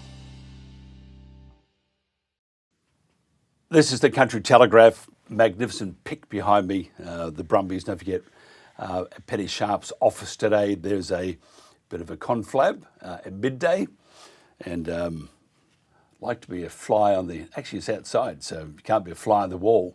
Probably get blown away by the wind. But it'd be very, very interesting, and I think we need to do what we can to right the wrong things at the moment. I keep looking over. We're just waiting for our next guest. It's very interesting. The Australian wine industry, which I've been enjoying in the odd wine of late, not expensive but magnificent wines. The Australian wine industry is in the pits. It's too many. The glut. It's a glut, and there's too many wineries, too many growers, too much grapes. Plus, the markets have collapsed around the world. And it's very, very sad because I'm from a place called Mildura. Dad always said last stop before hell. I disagree, Dad. But the Mildura is part of St Razia, and they massive amount of grapes there and wineries and stuff. And next door is the Riverland of South Australia and so forth. And focuses, I would say, 80% on grapes. And to have this happening means that these areas, these communities, will be under a lot of stress, and you're good year one year, bad year the next. But if it continues like this, and with the hints of fuel becoming way far more expensive in the next couple of weeks, it doesn't augur well for those in those particular areas. I'll play you this clip. This sort of sums up the whole thing with the wine industry. Federal and state governments are under pressure to unlock millions of dollars to help South Australia's struggling wine industry. Growers are ripping out vines and switching to other crops to survive a crisis wrought by an oversupply across the planet. This should be a thriving McLaren Vale vineyard. Instead, it looks more like a grape graveyard. Winemakers ripping out decades of hard work. We're getting about a phone call a week for quoting, for looking at vineyards, for people asking us, what can they do next? Years of oversupply and falling demand mean producers take prices below the cost of production or nothing at all. Many are looking to plant olives or other crops to diversify. The way it's tracking at the moment is McLaren Vale will be a different place in 5 years' time. The state opposition says help is already available. It's pointing to a $28 million federal government fund created to help farmers through industry downturns. It just makes no sense to have millions of dollars sitting on the sidelines while we've got growers right across South Australia who are battling. A hand up, not a handout, through loans, through no and low concessional loans to allow them to diversify. The Premier says he's in active discussions with grape growers and will sit down with them in the coming days to determine the best pathway forward. It's not because of a drought, a fire or a flood or an algal bloom or any other natural disaster. This is simply because people aren't buying what others are selling. The Primary Industries Minister says the fund requires interest on loans to be increased to commercial rates, limiting its effectiveness.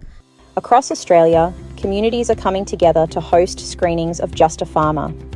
Every screening is different. Some are hosted by community groups, some by sporting clubs, some by local organisations and volunteers who simply want to bring people together.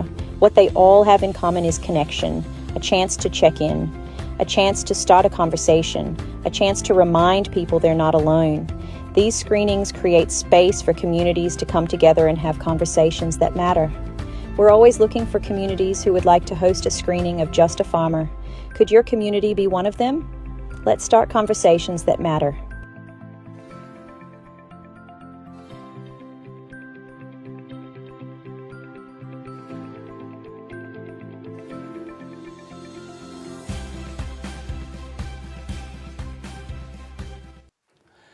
And you should, if you get a chance to see Just a Farmer. I have. It's very, very good indeed, and it does encapsulate what it's like living on the land.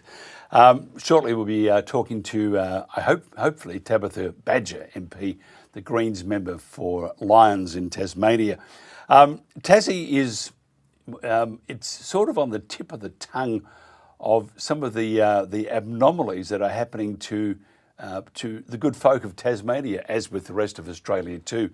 If you look at the land buyback from the federal government, which was announced late yesterday, it doesn't augur well if you're on the land.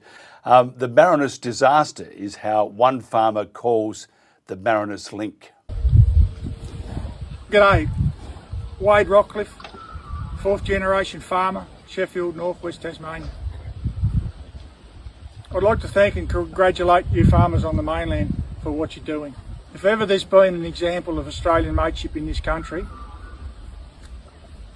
it's the fight you're putting up, defending your right to not only farm, but produce food and fibre for Australia and the rest of the world.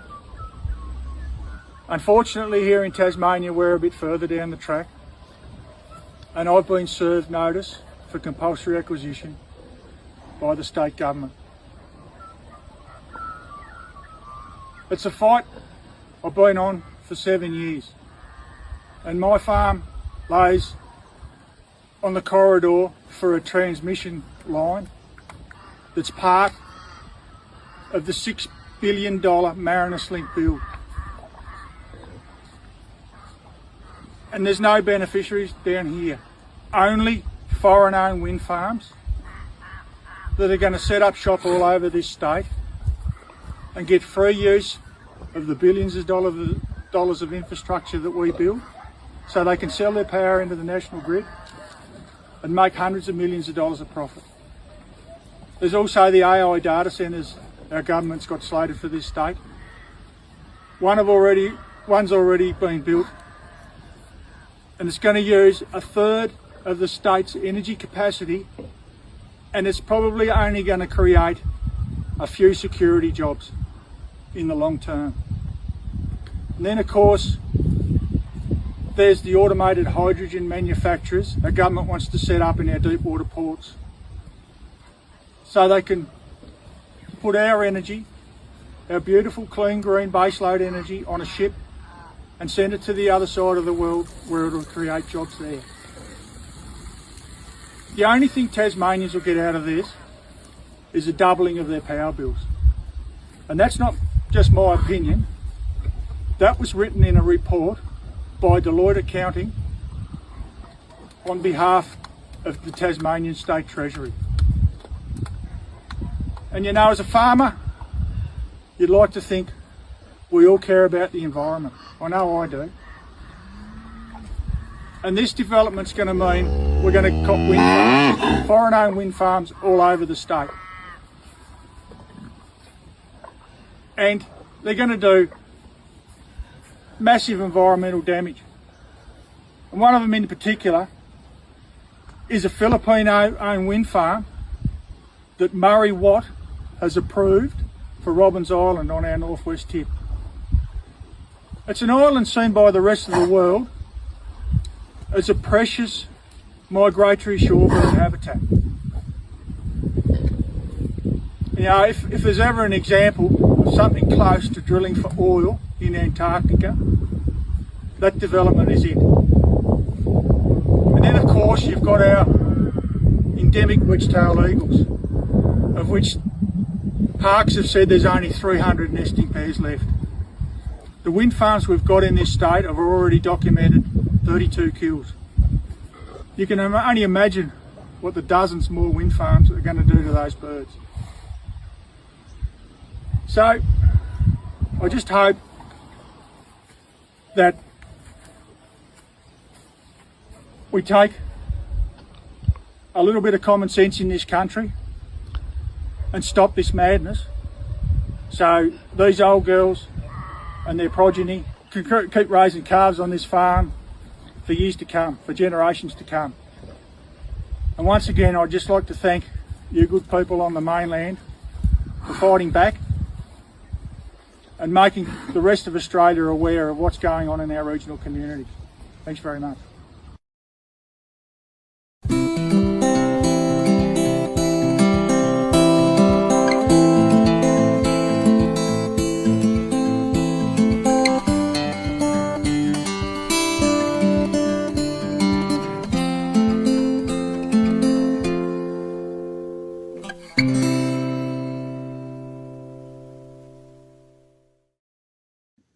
Tabitha Badger is a Greens member for Lyons. Now, Tabitha was elected in March 2024 and is currently the youngest member in the Tasmanian Parliament. Tabitha has a Master's in Tourism. Before entering politics, she operated a conservation and ecosystem management business.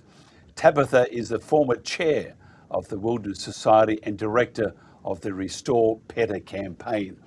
Also an avid bushwalker, Tabitha knows how unique the wildest parts of Tasmania are and continues to fight for their perpetual protection. As a Central Highlands local, Tabitha understands the need for equitable access to essential services in rural Tasmania and sustainable future industries. She represents the state's largest rural electorate. First of all, Tabitha, thanks for joining us. Good morning. Thank you for having me. Now, I have to say I'm not a Green supporter. I think the Greens are needed in Tasmania. So I think you have one of the last bastions of, I won't say entire pureness, but it's getting there. But I see your government and with these data centres are just going to change a lot of that. Plus, you've got the Marinus link itself. How do we fix it? How do we stop this? And it's easy for somebody sitting many thousands of kilometres away, but we do need to look after what God has given us, don't we? Yeah, absolutely we do. And you're quite right. It's one of the last stands here in Tasmania of a very unique environment.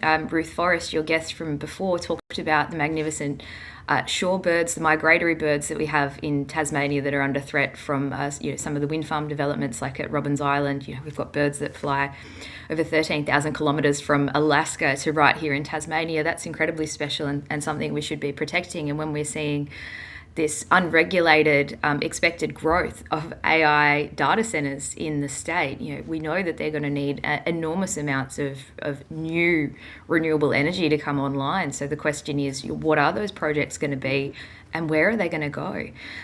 Your guest as well, that beautiful little clip of Wade Rockcliffe, who's an extraordinary job at his intergenerational farm there. He's really at the forefront of this as well in terms of the supporting infrastructure that's going to go in place, such as the northwest transmission line that would be going through his property out in Kentish as well. That's going to really impact their ability to do their agricultural business, and that's something else that Tasmania prides itself on is our paddock to plate industry that we've got. So it's not as though these AI data facilities are an issue in a silo. It's the much broader issues that we're going to be looking at as well around environmental protection, energy generation projects, and also the impacts that then has on other industries like agriculture and potentially other major industries who are looking to get renewable power in this state, and trying to find a adequate price for them to get it. They're huge employers,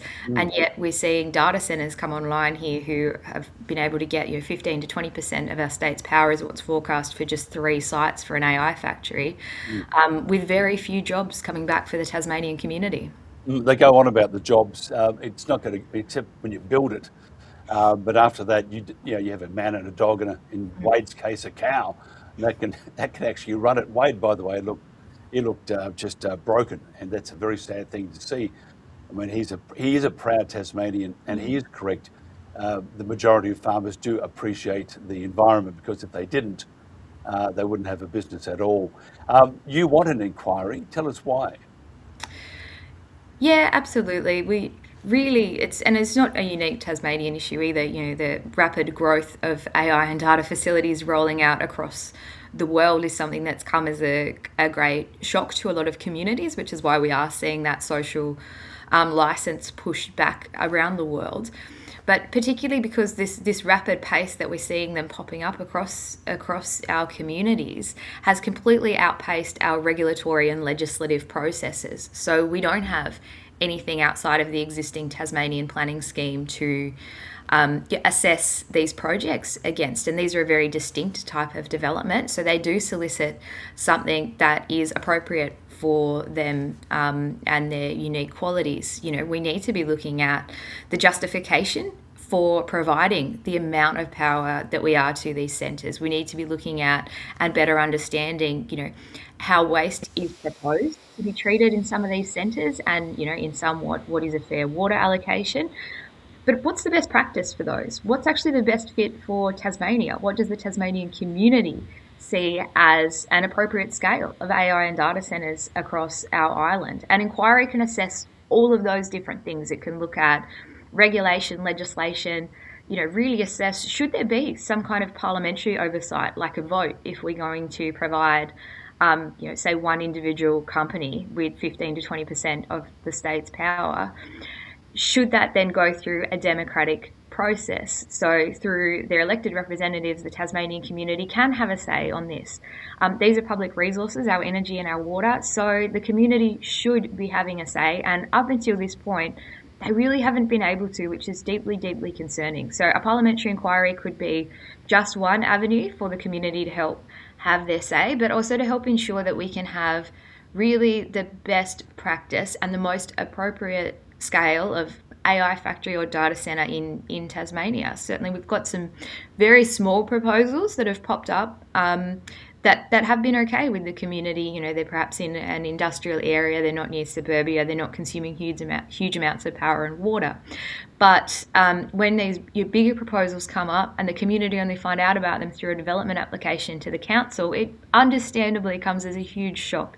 And it's really a backwards process where we're throwing out these big surprise proposals to Tasmanians without letting them have a say first, and especially without any regulations in place whatsoever. That is genuinely frightening when there is nothing in place, no other form of accountability or scrutiny for these companies, and we're just relying on expectations and guidelines. They're a really good start, but they're not the guardrails that we need.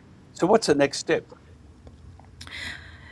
So I've referred the proposal for a committee to one of the House of Assembly's standing committees. So they will meet sometime in the future. It will be before Parliament resumes for the winter break, and those members on that committee, Committee A, will be able to vote on their terms of reference, which will look at those things that I just spoke of before. And they will, make a decision whether to proceed or not.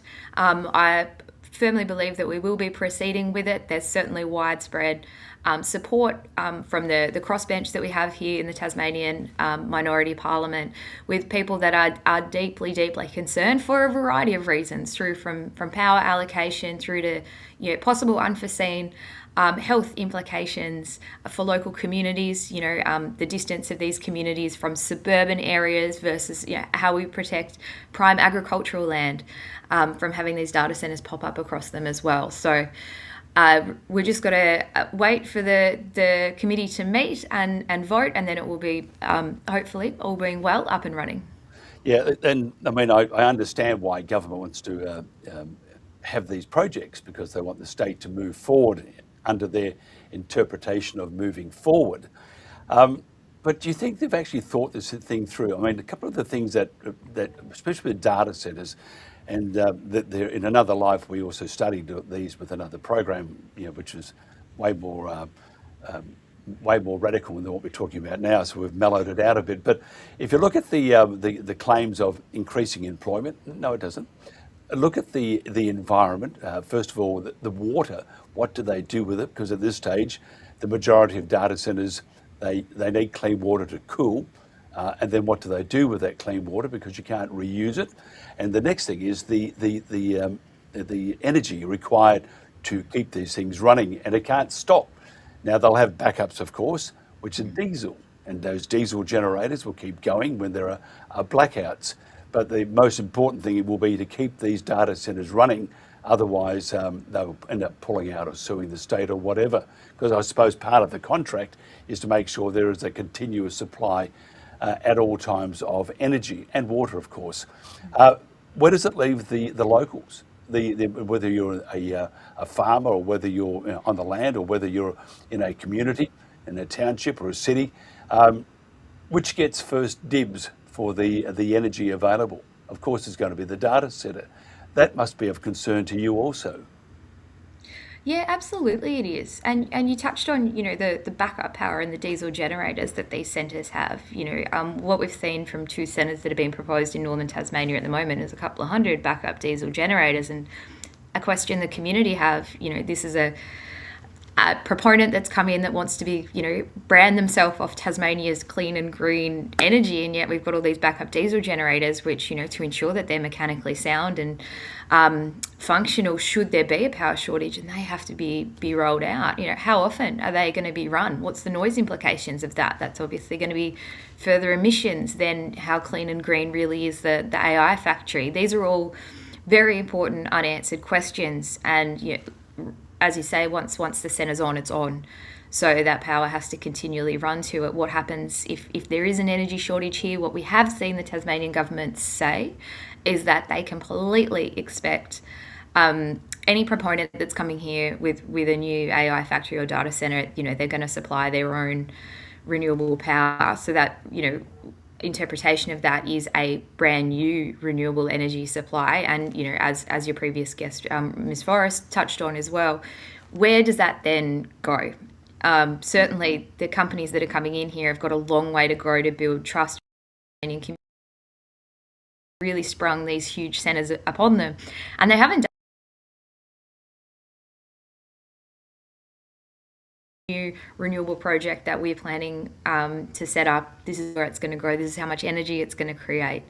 We don't even know, as far as the jobs that they are talking about, exactly what they are.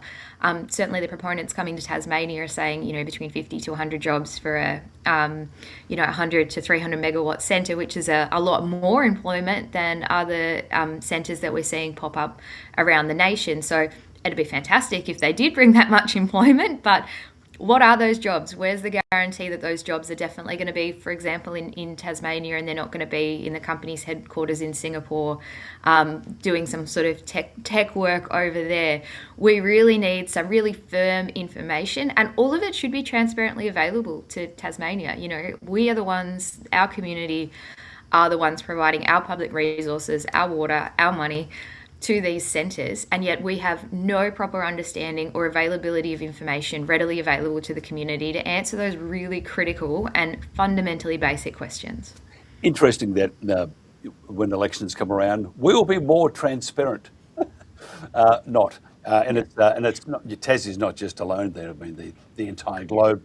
Government doesn't want you to know things, because if you did know those things wouldn't happen at all.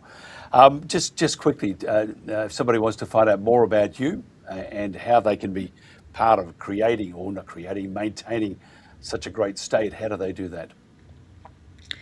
Yeah, absolutely. Obviously, you can jump on social media, find out all of our channels there, find out what we're up to, what we're working on, whether it be, AI and data centers, and jumping online and helping. There's a community petition that's out to the Parliament. It's got over 5,500 signatures, and it's only been up for a week, and this is really the first time I've promoted it. So that's kind of unprecedented from a Tasmanian parliamentary perspective, and anything else that we're working on as well, particularly around our waterways, which ties into, as you say, some of the waste and where the water from the data centres is going to go as well. So there, and the Tasmanian Greens have a website as well to catch up on everything that we're up to in the parliamentary space. Yeah, I mentioned to Ruth before that perhaps that extra pipe you're putting from Tassie to the mainland, it is actually they're putting an extension cord from Bunnings, plugging it into someone's PowerPoint and sending it straight back to Tasmania. And it's ridiculous, but who knows? Who knows what the future holds? I mean, I thought Ruth was fantastic, except that she follows North Melbourne. Who do you follow, by the way? This is the quintessential question. I know. Look, honestly, I'm more of a motorsport fan than AFL, so I'm going to jump on with the Tassie Devils just because that's our new team, and I think it's really exciting that we've got one.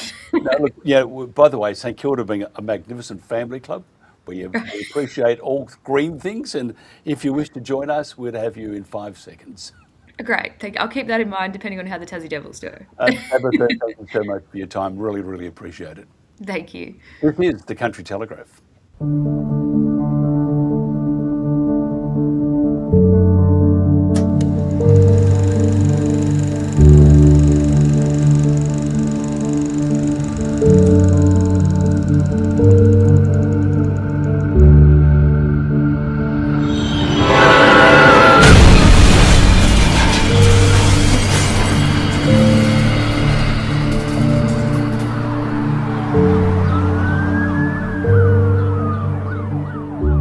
There's around 17,000 level crossings around Australia, many of these on country roads like the one behind me here. They have no lights or boom gates. We are saying this needs to change, and we want mandatory legislation introduced to ensure that all trains have safety lighting. This issue affects all Australians, and we know that people that are from metropolitan areas are at greater risk of a crash with a train because they are expecting full controls in place that they're just not going to get in regional areas where these level crossings are protected only by signage. In Australia, there's strict lighting requirements for trucks, buses, cars, even bicycles. But when it comes to Australia's biggest land vehicle, trains, there are no mandatory standards in place, and this anomaly really needs to be corrected. When approaching a railway level crossing, especially those without lights or boom gates, drivers must exercise caution and must always check that it is safe to cross. But a driver can't give way to a train they can't see.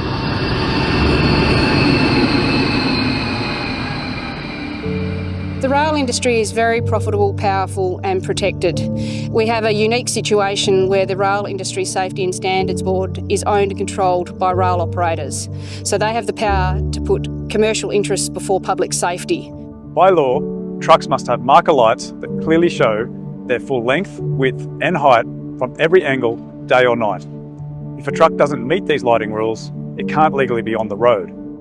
If it's good enough for trucks, it's good enough for trains. If those changes had been made back then, we would still have our family members today. Instead, we have to watch on while other families go through these completely preventable tragedies. Something as simple, as cheap and affordable as a beacon light could have saved 3 precious, beautiful lives in our particular crash. Over the years, there's been far too many tragedies at level crossings around Australia. And on behalf of the many families and communities affected, I really do appeal to our government and to industry to support mandatory safety lighting on all trains.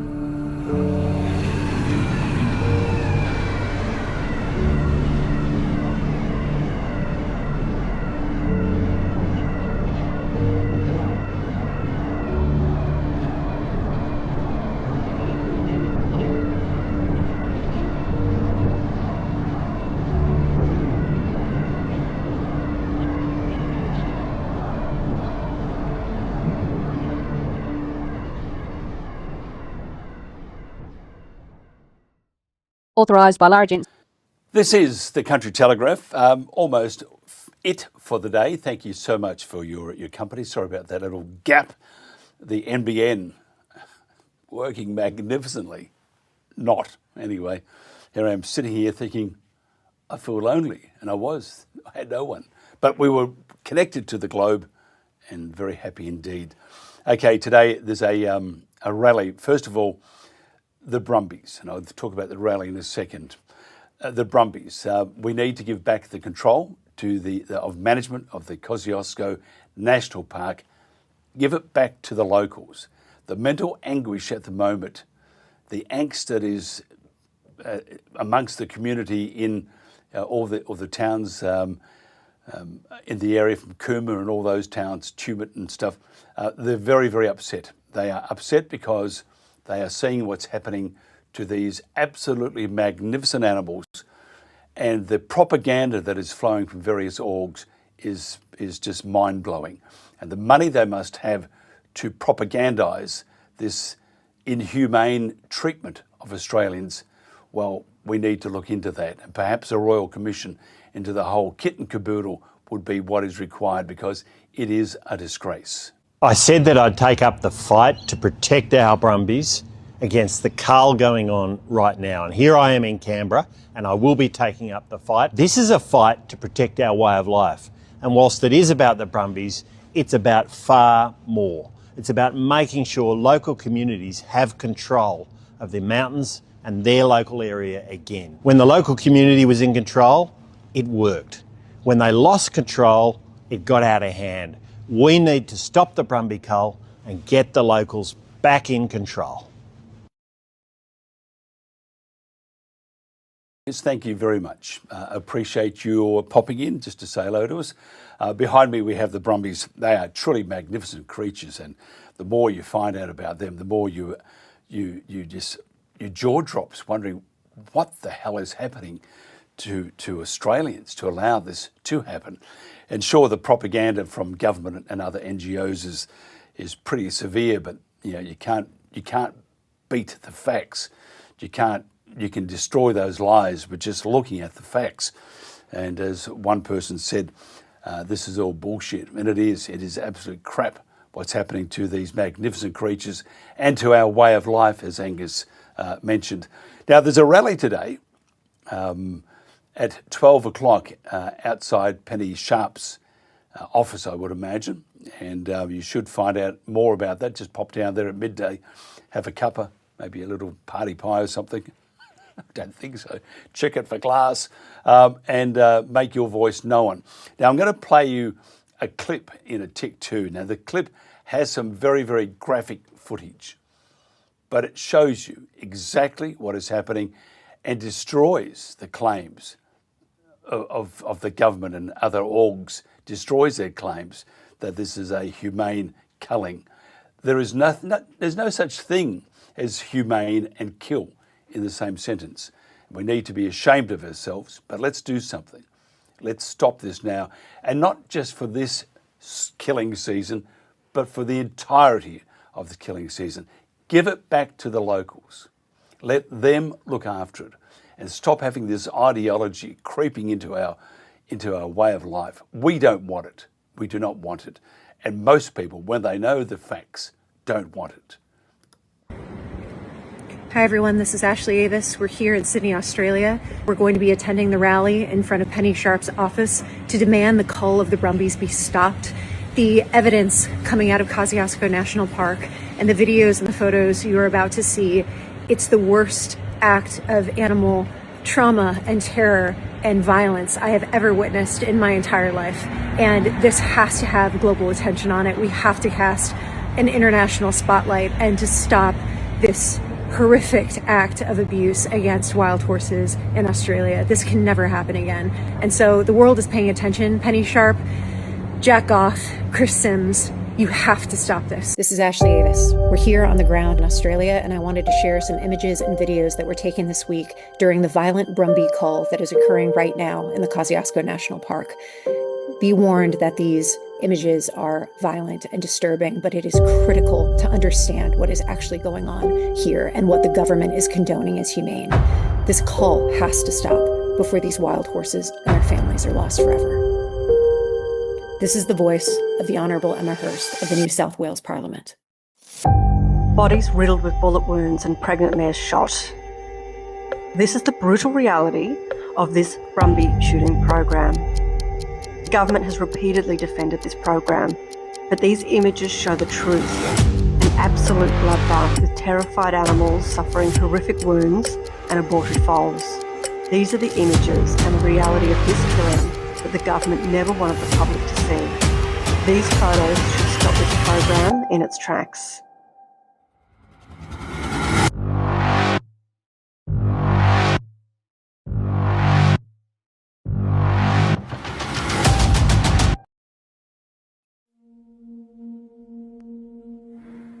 Tell my fool I kept on running. Tell my mare I heard her cry. Tell the mountain I belonged here. Tell the wind I said goodbye.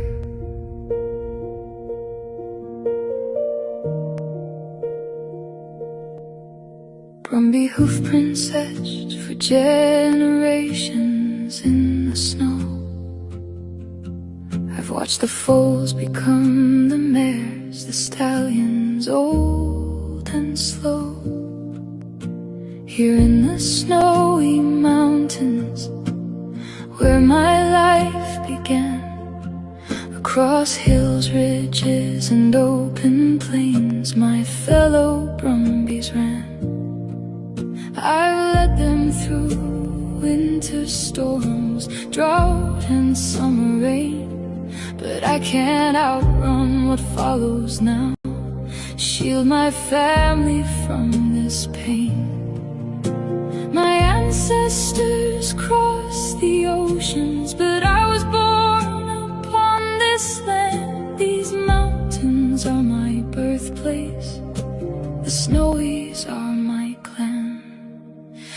These mountains hold our memories, our family history. If home is where you're raised, then this is where we should be.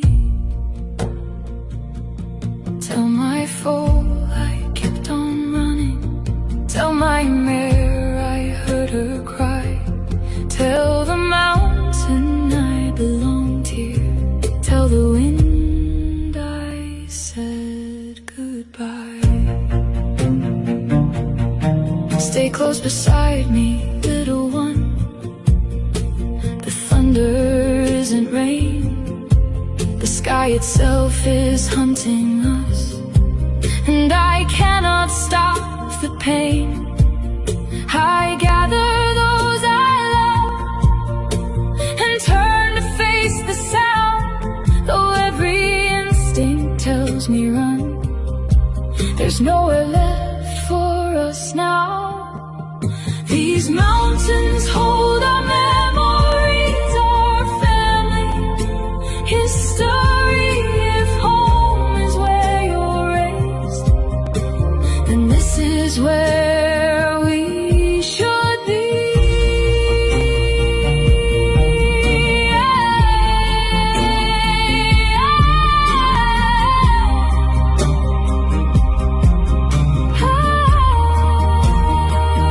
I don't know the reason.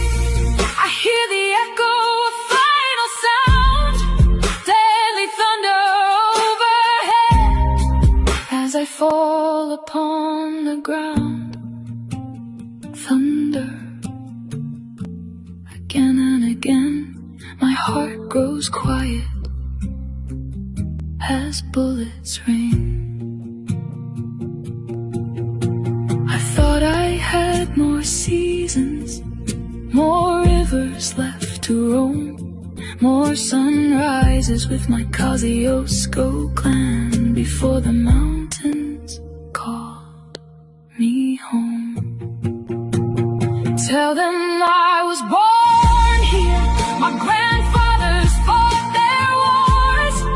Remind them that this was our home. The snowy mountains were